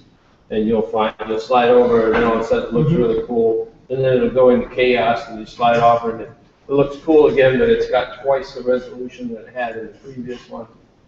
Nutcracker's really Oh, I see what's going on. good and bad. It shifted from the whole. Yeah, it did. That's because I zoomed it out. It's not keeping the zoom out though. I wonder if that's a bug. Oh, it's probably because I have this open and it has to be closed in order to pick up the new setting. It doesn't want to have No. two versions of it. It doesn't want to, it doesn't want to pick it up. You can't just do it from that view, huh? Let's Can't do just it. Run it from the preview there. We're gonna do it like this. There we go. Even though it's gonna look weird, I'm still gonna do it that way. Okay, let's see if that fixed it. Yay, that fixed it. But I can't see my arches anymore because they're below the screen. Okay, what else can I tell you about this? So, let's see in my notes. Next time we bring TVs, we'll have to get somebody to volunteer to bring one that's got. Oh, here's a cool thing. So, let's do. Oh, before you leave there, I have a question about Yeah, the sure. timeline. Uh-huh. A lot of people in Lure use 1/10 of a second like that. Yeah. It's a default, it makes it easy. But I've got everything, I'm being a former jazz musician, I got everything completely removed, so there's no such, 1/10 of a second has nothing to do with music. You talking I think I'm gonna So timing mine, marks I to- wipe out all the timing marks, I have a blank screen, and I go into the tapper and I count out the beats, 1, 2, 3, 4, 5, and you just keep going. I'm going to answer your question right now. So can I knock all those out and time them in myself? So check this out. Are you familiar with Audacity? Yeah, I am. So it uses the Audacity. So you can timing. use Audacity, and I can come into Audacity here, and I can say, I want you to open Wizards in Winter, and I want you to use this plugin here that is going to define, there's 4 beats per bar. Do you want 1 mark per measure, or do you want 1 mark per beat? I like 1 mark per beat. Well, I take 1 mark per beat, and then I divide the whole. It goes 12 marks per I beat. usually divide it into 12 marks then. So it's- I put all the beat points in, and then I select them all, and I say divide by 12. So it gives me my timing marks and divides them all into 12. That way I can do drum fill triplets, Yeah. and all that stuff, you know. So I go into Tools here, and I associate an audio. So now I actually have a song, so if we play it, and actually I have a song up here. But I don't have any marks really to see where the beats are. So in Audacity, that's where I created these. And I have to come in here and say, this is just a bug on there, and the caps lock is on. That's okay. Sorry. And I export this, and I've already done this once, so I'm just going to override it. Hit save. This is just the Audacity part, and there's a really cool YouTube video on how to do this part. Yeah. Come back over here now, and I can say, go into the Mark Manager, and I can either tapper this, which means, I tap the space bar every time there's a beat where I want to mark. Yeah. But if I used Audacity, I can import the beat marks, say it's Audacity, choose the file that I just created on Audacity, open it, here's all my marks, and I can actually preview them, so you can see right here that they're lined up pretty good. Come down here and hit OK, and now I actually have marks in here every time there's a beat. Perfect.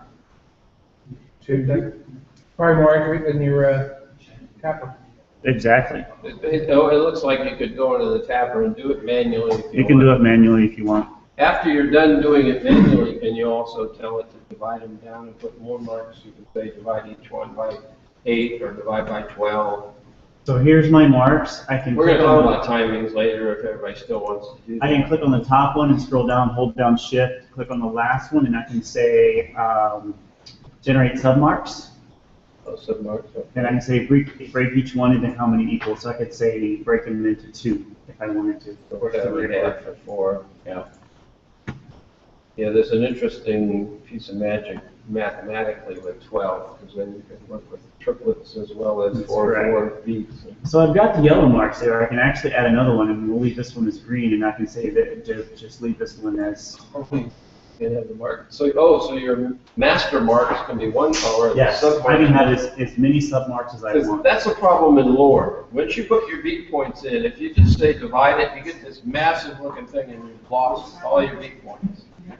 So what I had to do, what I had to learn to do was put my beat points in and then go in and put a little, just one little strike, a little slope, starting at each beat point. That way I have a row that shows me a slope. It hits at the beginning and it ends, when it's over. And I have all those little teeth basically out there that show me the beats. And then I say, select them all, divide by 12, and you'll still that's see a the mess. beats in all these divisions.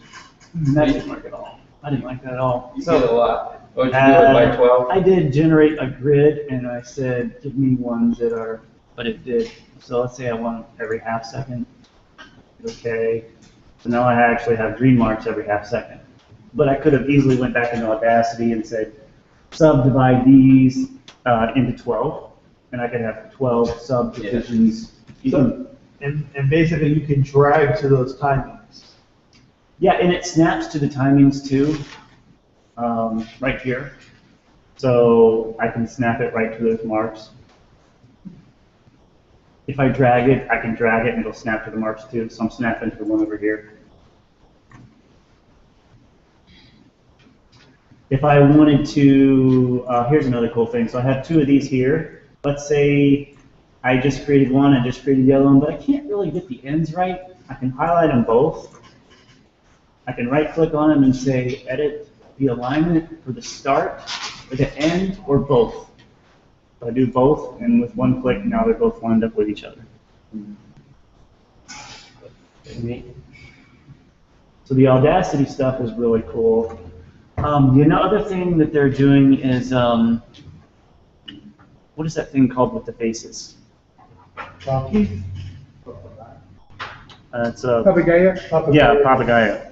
So they have Papagayo import now. They're up on the tools menu now. You can actually set up your faces, and then you can use your imported. You can import the text files or whatever that Papagayo uses to actually have your faces automatically do the face stuff based on the words of the song. And that's not out yet, but I've seen the video on YouTube that it's really, really cool. What else can I show you?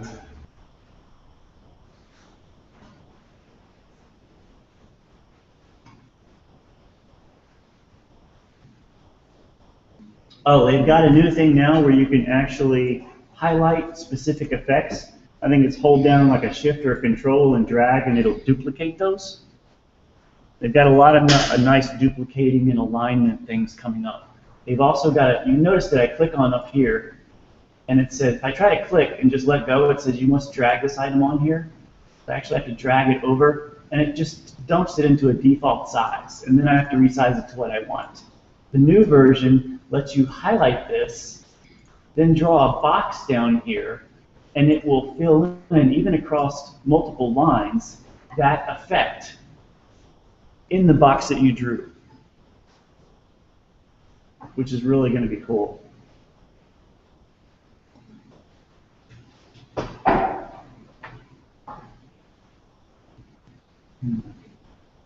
And if I don't want to look at these one marks for a moment, I can uncheck them. Oh, the other cool thing is, if this is too fast, I can slow it way down.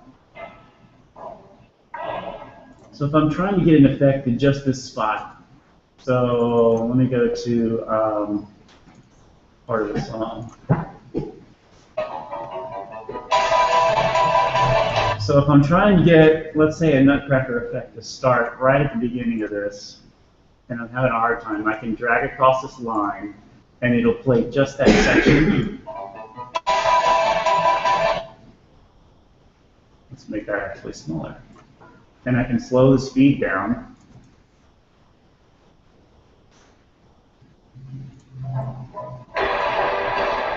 And I can zoom this in. And I can try to align it by the sound graph up above, but I can actually slow it down to where if this line wasn't here, this line is perfectly where it needs to be, obviously. But if it wasn't there, I can come up here and actually delete this mark. So now I have no idea where I need to be. You can use F6 to pause. So you'd be right there. So I can snap to there if I want.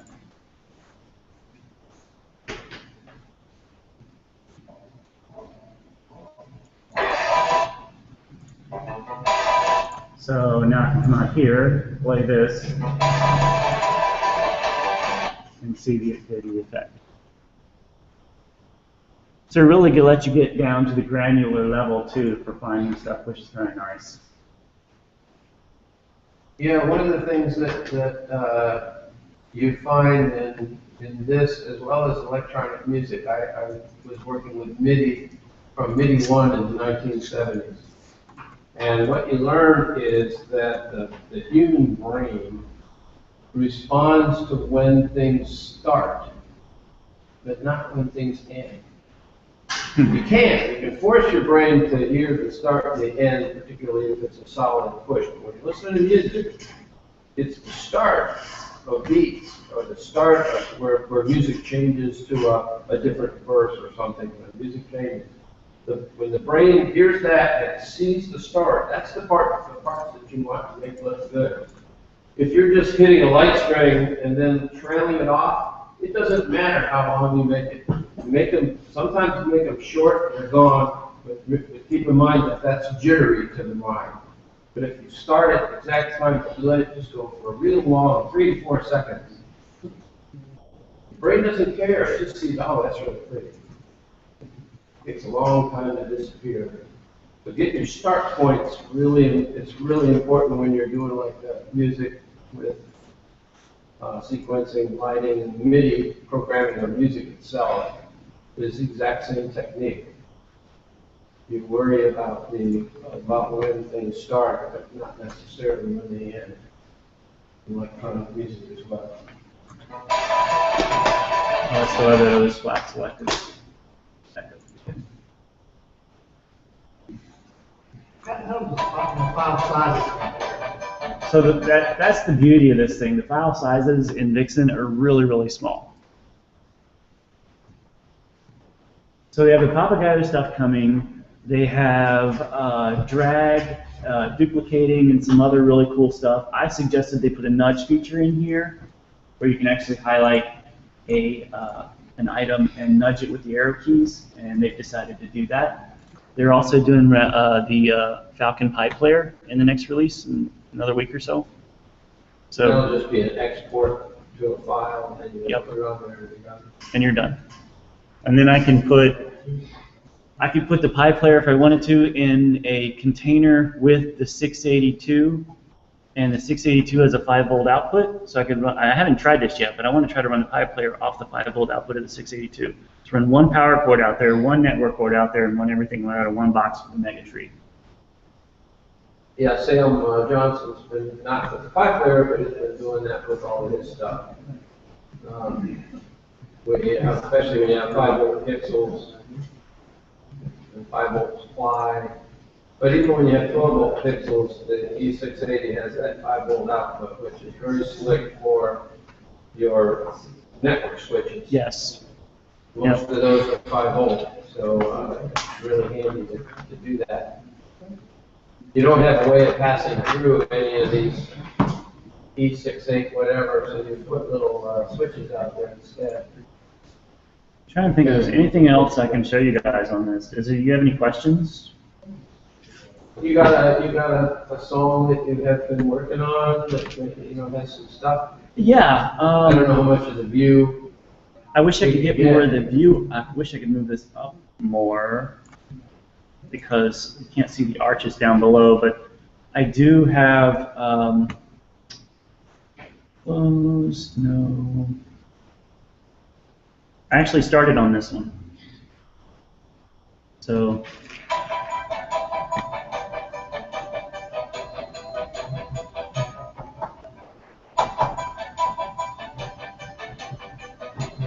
And these are floods. And that's about as far as I got.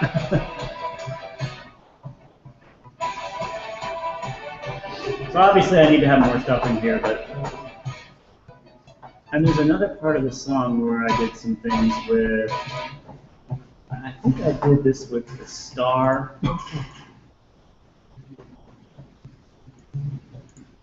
In the mega tree. So let me find out where, here it is. So I did some stuff with the mega tree here, just playing around yesterday.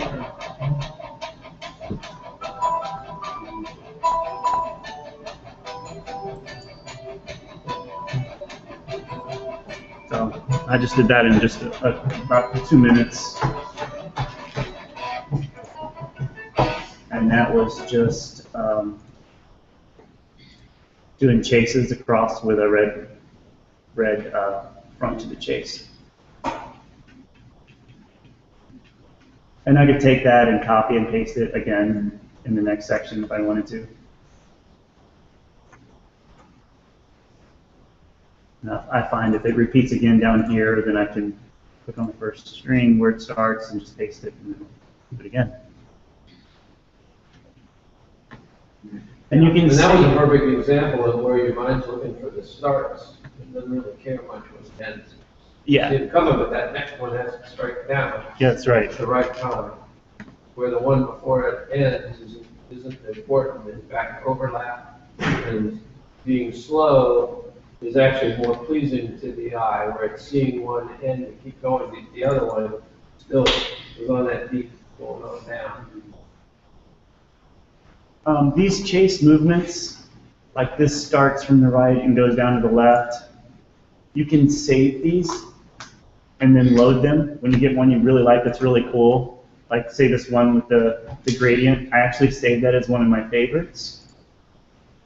I saved a red-green one because I might be doing that a lot. So you could save that to speed yourself up when you're programming. Basically save it as a macro. Yeah, exactly. And so let's go back to, let's go somewhere in the end of the song that I haven't done yet. There was a guy that did a bunch of posts a long time ago on the Light Around forum, because that's where we always think that was a good place to hang out. And one of the things that he talked about was established themes. We didn't have all the color stuff then, but it's not different. It just gives you more tools. Established themes for a song, certain fades, certain color schemes, and then don't repeat that in all your next songs so that it doesn't look like over and over again. Right. So at the next song, say, okay, I'm going to approach this with a different set of effects, with a different set of colors. And that way I don't, they're not seeing the same chase on the mega tree every time and the same spirals. Sometimes just making a color palette for a song, even if some of the effects are the same, would take it far enough away that that song's really got great blue, with reds. That's a good point. Yeah. It's themes, and a lot of people jumped on that. It was a very positive thing to think about. So here's something I never forgot that one. I didn't really cover very well. So I dropped in a pulse. Basically, this goes from the light off to the light full intensity. And they use a lot of curves in Vixen. So here's a curve, and you can see that it's going from 0 to 100. I can make this go from, let's say I wanted to start at 50 and go to 100. Or I could even hold down Control and click, and every time I click, it'll create a new point. So I can make it actually pulse from 50 to 100, back down to 50, back to 100, down to 50, back to 100. Really easy, so it just pulses. So that's something I didn't show you, but they do that a lot with the curves. So let's see if I can find how to hit OK on this. Let's say, what's this one? Then you give that a name? Oh, that I could say that one. And see how it changed the look of it? So if I play this, so this one's going to go from 50 to 100 4 times. So that's the pulse. And the chase kind of does the same thing. If I go here and do a chase, the chase movement, so I can actually make it change the chase movement if I want. The individual pulses go from 0 to 100, but I can make it the whole thing start at 50 and just pulse to 100. Or like the other one, I could add multiple pulses in here. It's very customizable, and once you find one you really like, you want to save that one as a curve that you like and name it, and then you can pull them back up really fast. Do you have any like twinkling or shimmering effect there? Let's say you would like to apply to all your lights, all your display. Yeah, there's a candle flicker. We'll just do it over the whole house.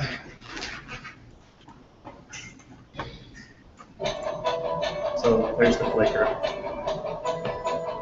And there's a unique one in HOS that I think nobody has, but him, that little sparkle twinkle. There's a twinkle Where too. everything is, he's got a minor dimming going on a pixel. It's got an odd, you can't pick up the pattern. And then there's little full brightness white peeking out around. Nobody does that one, but now, that is a wild sparkle. I don't know what he calls that. I knew you had it in 2 or 3 places. It's cool. And somebody. So how are you doing the individual light strands at your mega tree at that level? Instead of doing it against the whole mega tree, I expanded it and did against each string. So you're chasing each string? Yeah.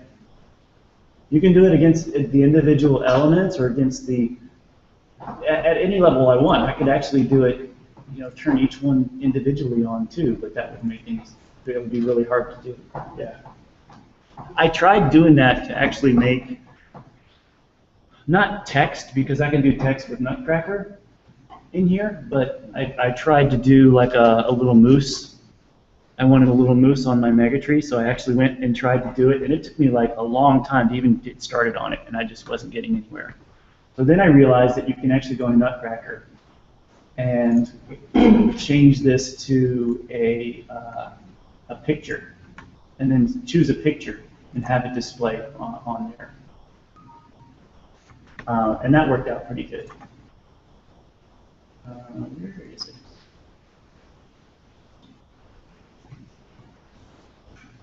I think it's in the pictures. Yeah. So I was playing around with a couple of different pictures. You can kind of see it on there. It's almost a little too big, so I had to play around with the size a little bit, but that's a hippopotamus. But if you got a really good, maybe like 2-color GIF or something, then you could do that. You can say I don't want any rotation. Any other question? I'm using HLS, and I had issues with the performance when I was at the end of the song, and I had lots of Nutcrackers and not lots of, a couple of them, but it took a while to compile it and everything. So is there anybody using like over 10,000 pixels, and using this Vixen? Do they have any problems with it, or do you know anything about it? I think it was over 30,000 that they were having some problems. Pixels or channels?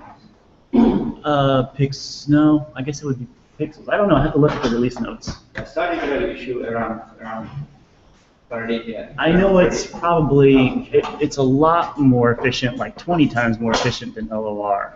I don't know about HLS, but I do know that this next release that they're coming out with had a whole slew of performance improvements specifically for people with higher channel counts.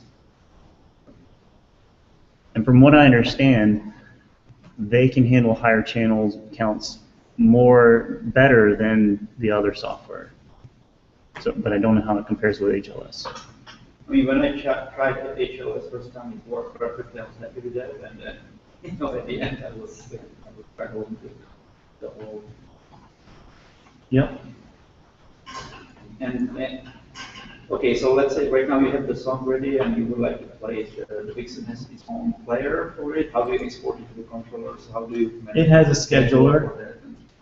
There is a scheduler here that I can create a schedule, and I can tell it when I want it to,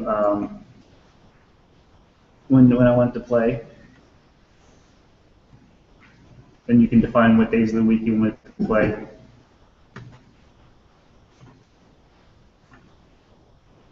Does it need to do any compile and like exporting the files and then you have like 5 songs together somehow or you?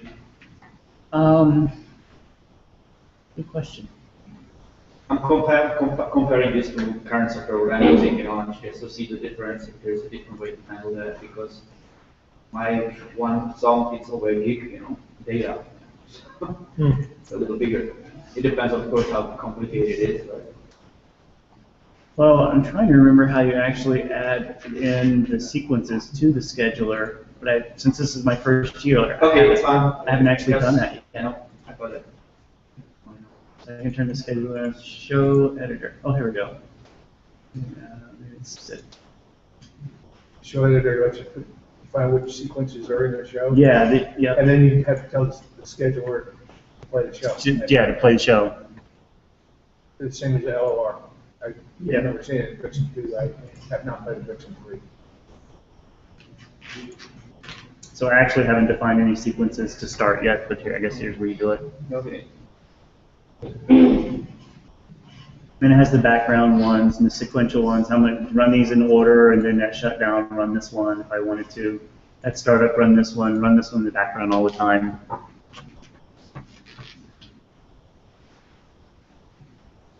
One question. I'm sorry, I'm jumping from the end to the middle. Do you do that? Are there any? Is there any layering? Like a layer between the two effects. You have a kind of background effect, and then kind of transfer it to another effect. There is. If I have say, let's do a new one.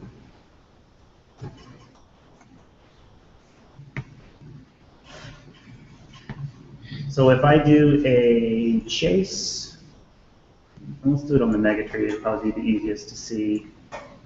Actually, not a chase. Let's do a pulse. And then I also want to do a candle flicker. And I can add as many as I want. So you can have even multiples, like 3?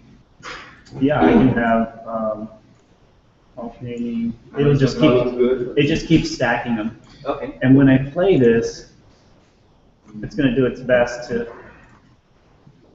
it's not going to look good, obviously, because everything kind of overlaps each other, but yeah, you can do that. So technically, you could get 2 effects out of Nutcracker. Yeah, you could, actually. That's a good Because point. right now, the current version of Nutcracker does, you got the effect 1, effect 2, and then the layered. So you could technically work around not having that. Yeah, because I could add one, and then I could drag another one on top of it. And you can change the effect. And then each effect could be different. Let's do fire. And then for this one, we'll do. Let's see how this works.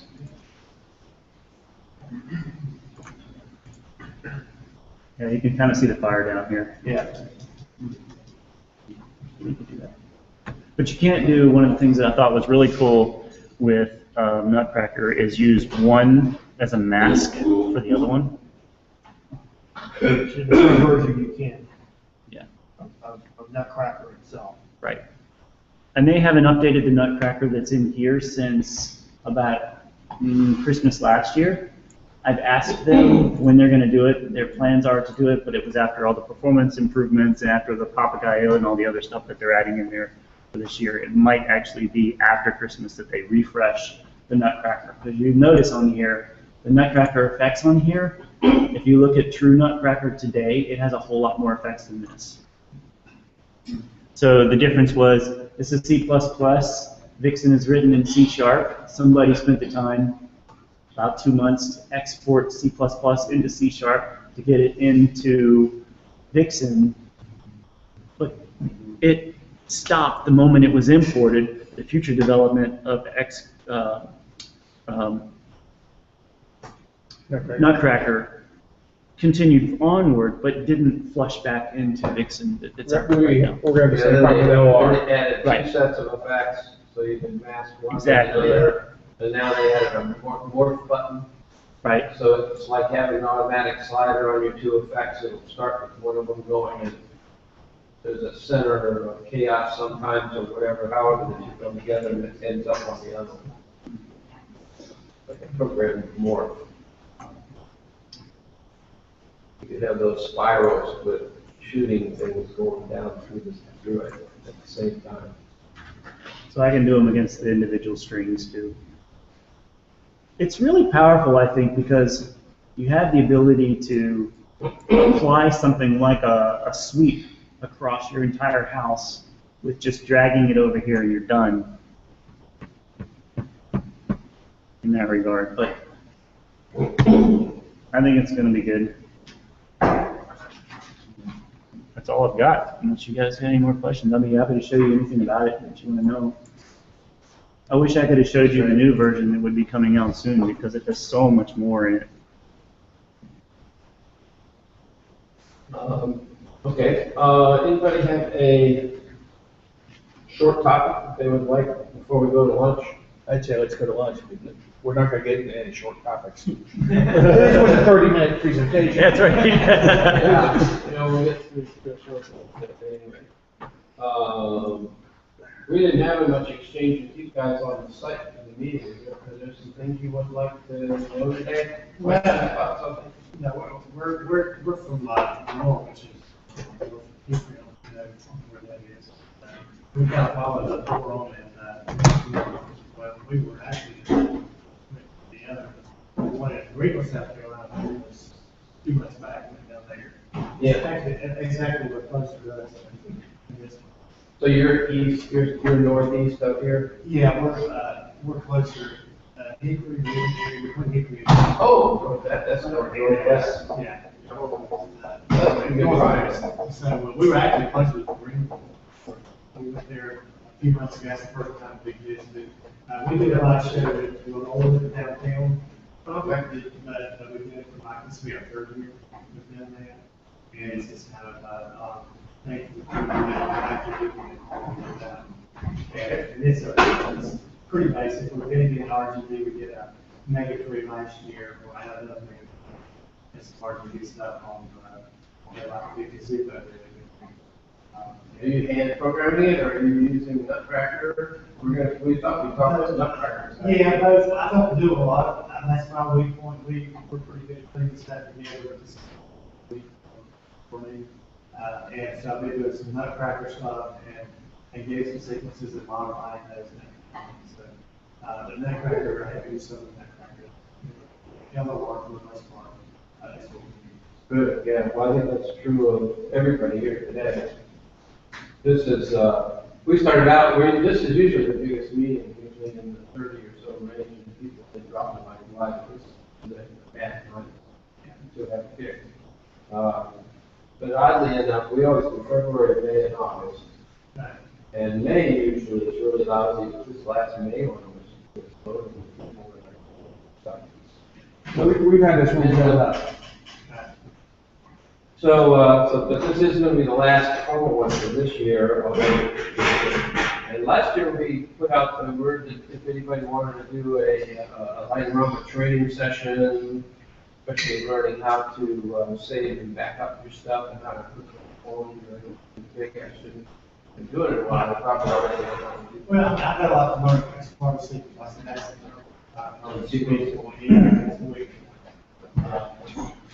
I understand that Nutcracker will be, when you were talking about that, I'm sure it'll turn. Yeah, but. When Laura gets to Nutcracker, we expect that there's probably. So probably a 4 with additional everything. And that might, I hope they get away from this stupid hardware-based charging by the CCR. Because, and maybe they'll do it by just charging for the Nutcracker interface. I actually have the Superstar and I've done some like I said, my weak point is the manual sequencing, so I've kind of. You're happy with it. Concerning my effort on all this sequencing, and I've really gotten kind of pleased with some of the effects I've done with that. I think the key to that, everybody has a sequence chart, but the key to it is grouping your, in other words, what your show looks like, that might be the way you want to group it. Sequencing, in other words, if you've got. Oh, yeah, absolutely, we talk about that a lot. Right, so you have one group to sequence by, and then you have, and then actually play it, you know, that it gets back to your record show, like it would. So that is the key that I found in the awesome. Right, and people, there's a feature called tracks in my drama that actually lets you, it's like views. It lets you go grab things, you put them in another order, so you can grab separate strings of lights at different points in your house, and put them into a track. And then sit there and do a chase across that track, and it will chase through those strings and come on back again. And that's the same thing I do with my subdivision on Yeah. the group those. In other words, you use a different visualization for the sequence. Right. And that will, and if you do that different song to song, which is a good thing, then you will actually not, then all your songs will start to have a style. Right. So they won't be the same from one to the next. Right, and you can do different visualizations, different songs, and that will be good. Yeah, but I think all of us in the beginning, we learn a few effects, and then our whole show looks like those things put together. And then we go in and we start changing colors around, and that helps. But there's still the same effects. And then when you finally get some time on it, or get this idea of stylization, then you create certain styles and sweeps per song, and don't do that yet. Do it the next one, like put things together. The worst thing gonna look like with this is not just surprising to see, you know, the Nutcracker and Built right in. And it would appear that Lord makes it is weird, you know, maybe it's just really not. So. Well, and Peter uses HLS, and he's got 30,000 channels. I see some of his. Yeah. We heard about it. He's just right out in North. Yeah. We were out on our castle tour. Yeah, I saw some of before. Yeah, we just showed up and we were doing jaws on the ground and we picked them up and knocked them on the floor. Figured out who it was each channel. I saw that on that. Oh my God. I feel like I think you guys have all the. And that was his first show. Yeah. And that's what happens when you come from a communist depressed country to where you can do this. You don't You're not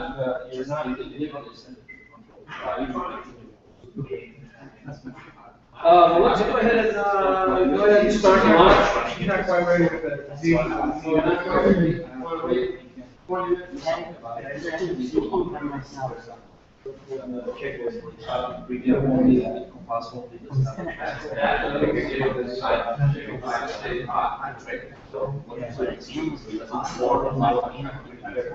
Let's say it's not part of the song, I don't really care how I'm sure it's already figured it out, so we got that.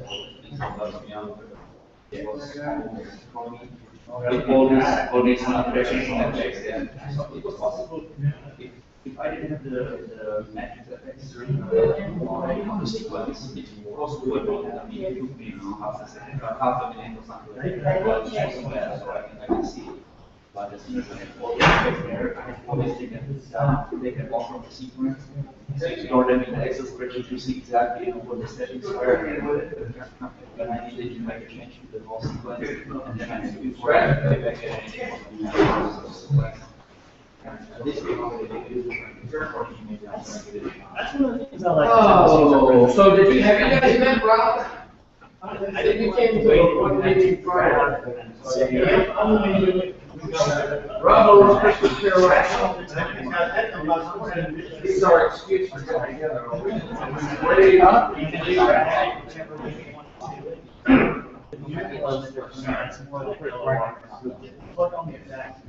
So that one started right here. I want to go down. These two effects. He goes like that. So I keep going off. And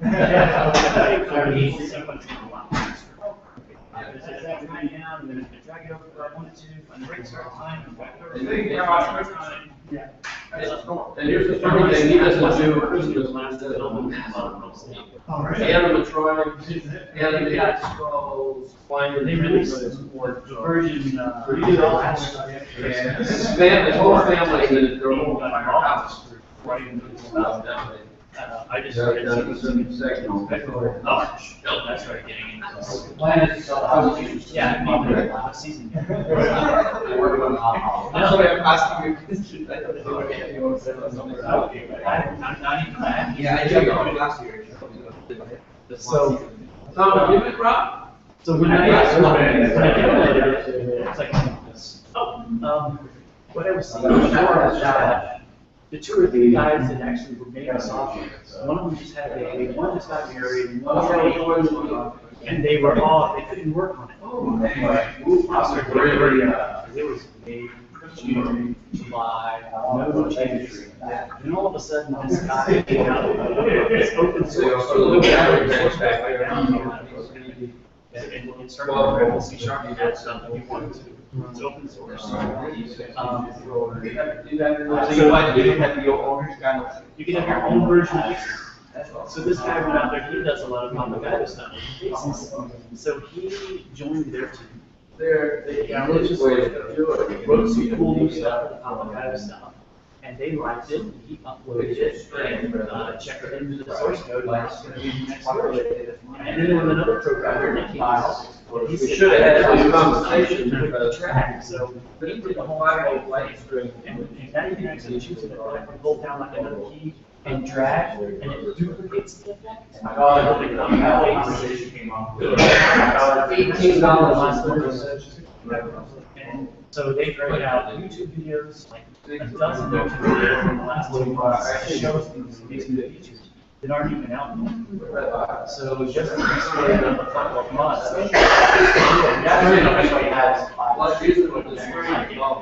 It won't be easier to grow it later. Yes. And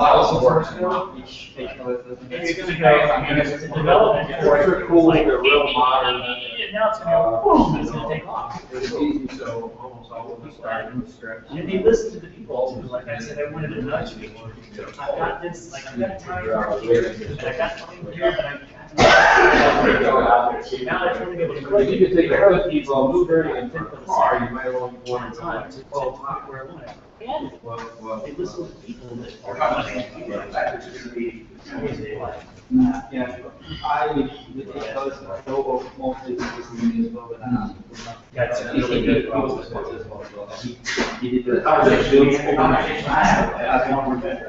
more people there. And so there's a lot of people funds. Yeah.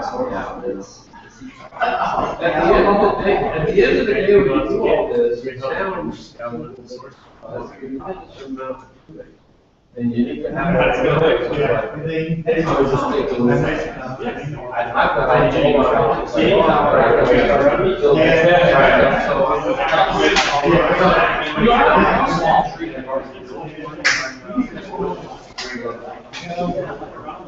Well, you know that crazy. I guess it's good. Tree that I had for two.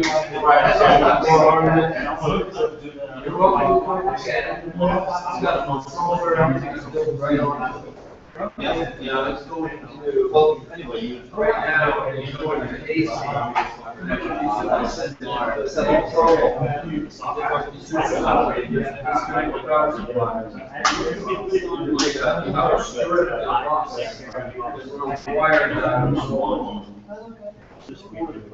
It's got some weight to it, but that's that. He's starting early this summer.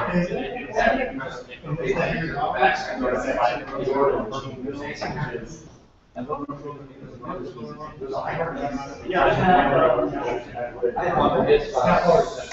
I had 682. That was not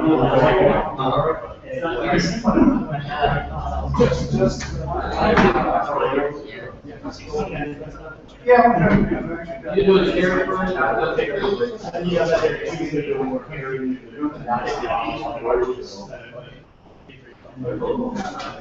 workforce company. I mean, it's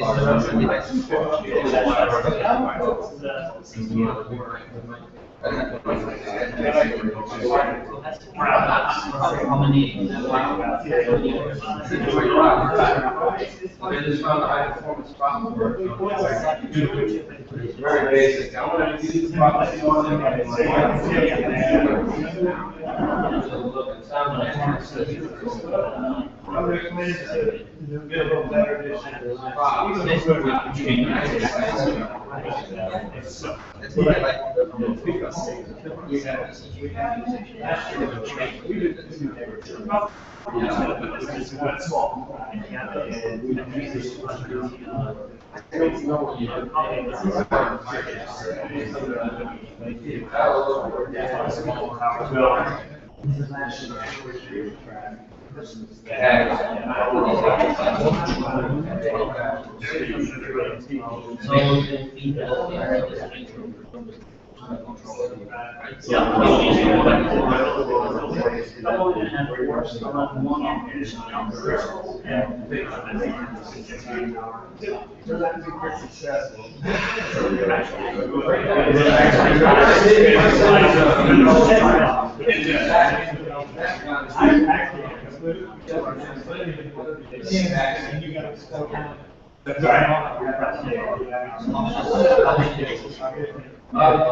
Bobby's hitting my truck. Yeah, we just do the. Well, right.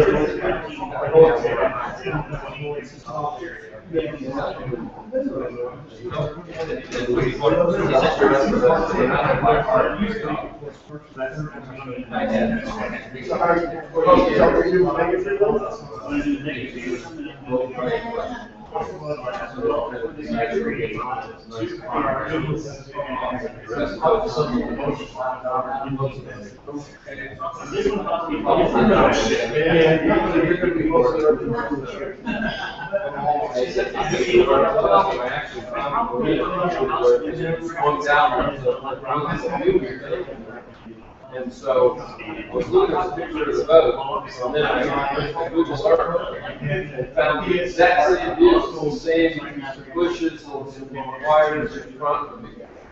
Right? So he said, the city view without something. So one of the days I just shot this right now. Yeah, this one is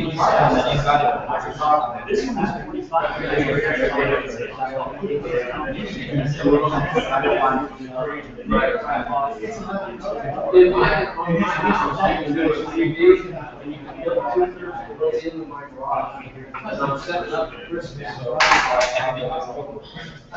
And the same stack, I was building that. Sitting there and I recognized. I looked more than halfway into the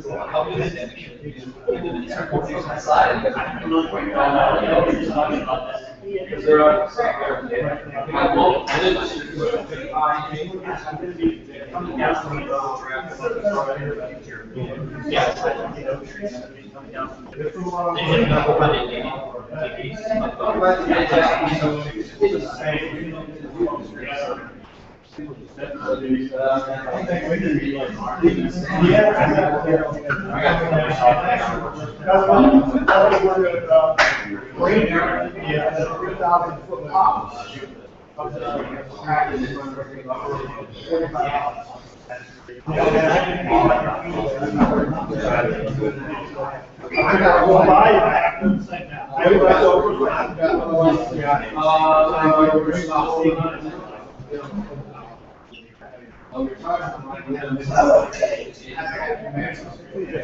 Join this session.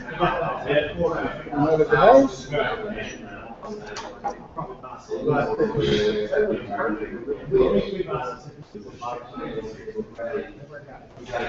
I'm actually just fixing balls. So that makes it better.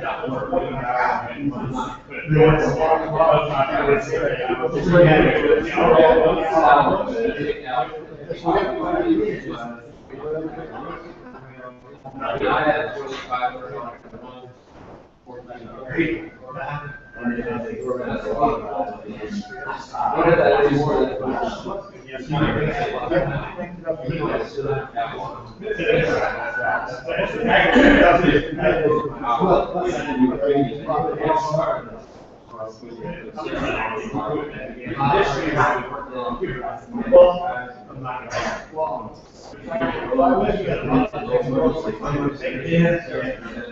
I had one of they're all so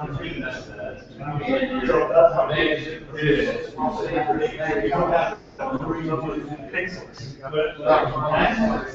So, well, I just got the light. Just ordered.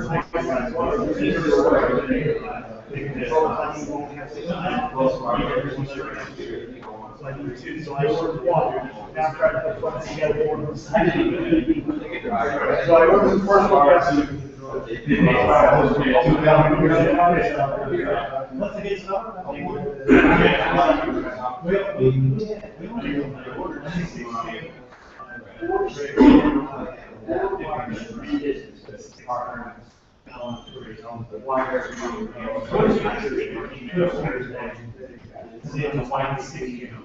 And it has 4 wires. So I'm extending these. I actually about either use the typical plug, 16 on the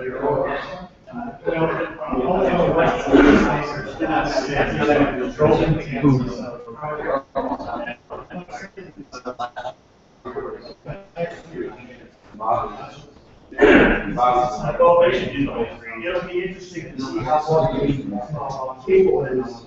We've been down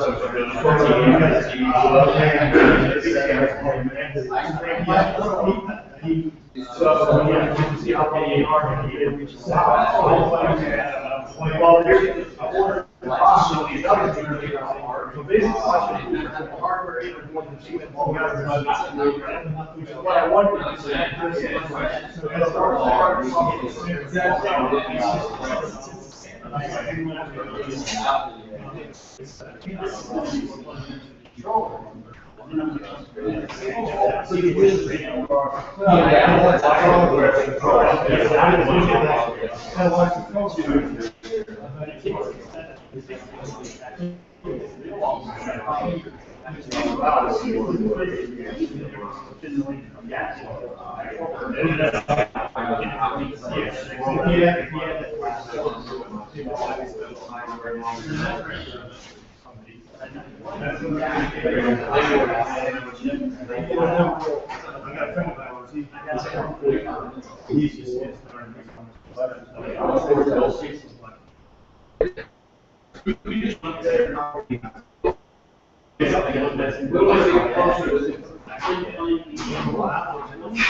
one of the things that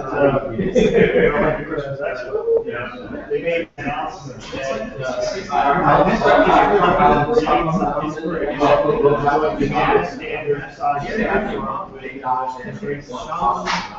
you'll be able to buy it in the United States. For standard size.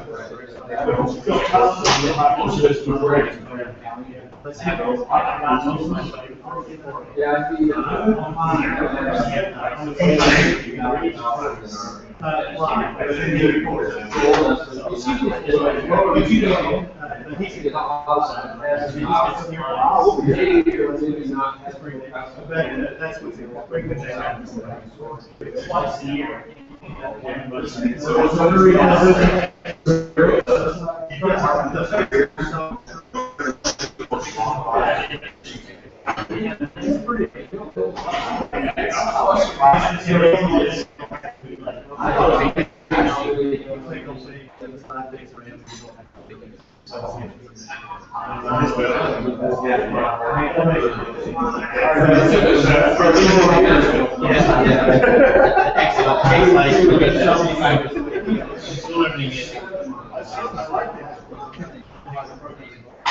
That's a, Yeah, This is the same problem. And I'll have to fix it and try to get it. do you have any experience with exercise? Can you even do this on Actually, it's mostly for that practice. Oh, hey guys, lunch is ready.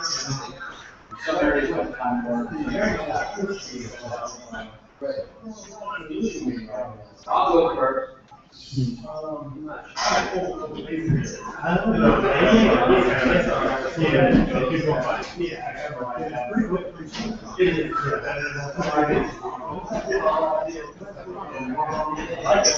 Fire on them was really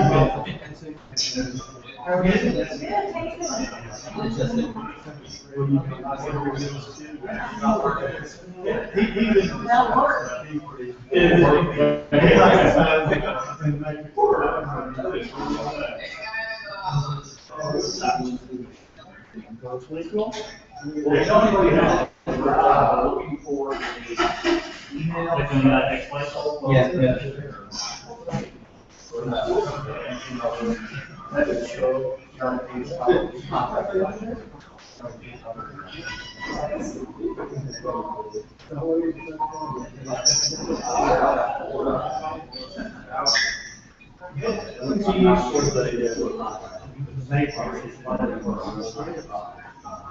Did you hear the mic? Which one? This This one, yeah, yeah, yeah, it's, I wasn't really, this one camera. Well, you get looking at this is a contract company. You are interested to hear something like that, I think we can do over there. Where I bought it, it's $20, and this one, and the controller which I bought is, Is that the matrix piece of it? yes. I'm using four. I'm using four. Yeah. Well, the controller which I use is. Wow. That's pretty big. One. So it's $80 actually for the controller. I'm using this controller, and it's, I think it's $65 for this.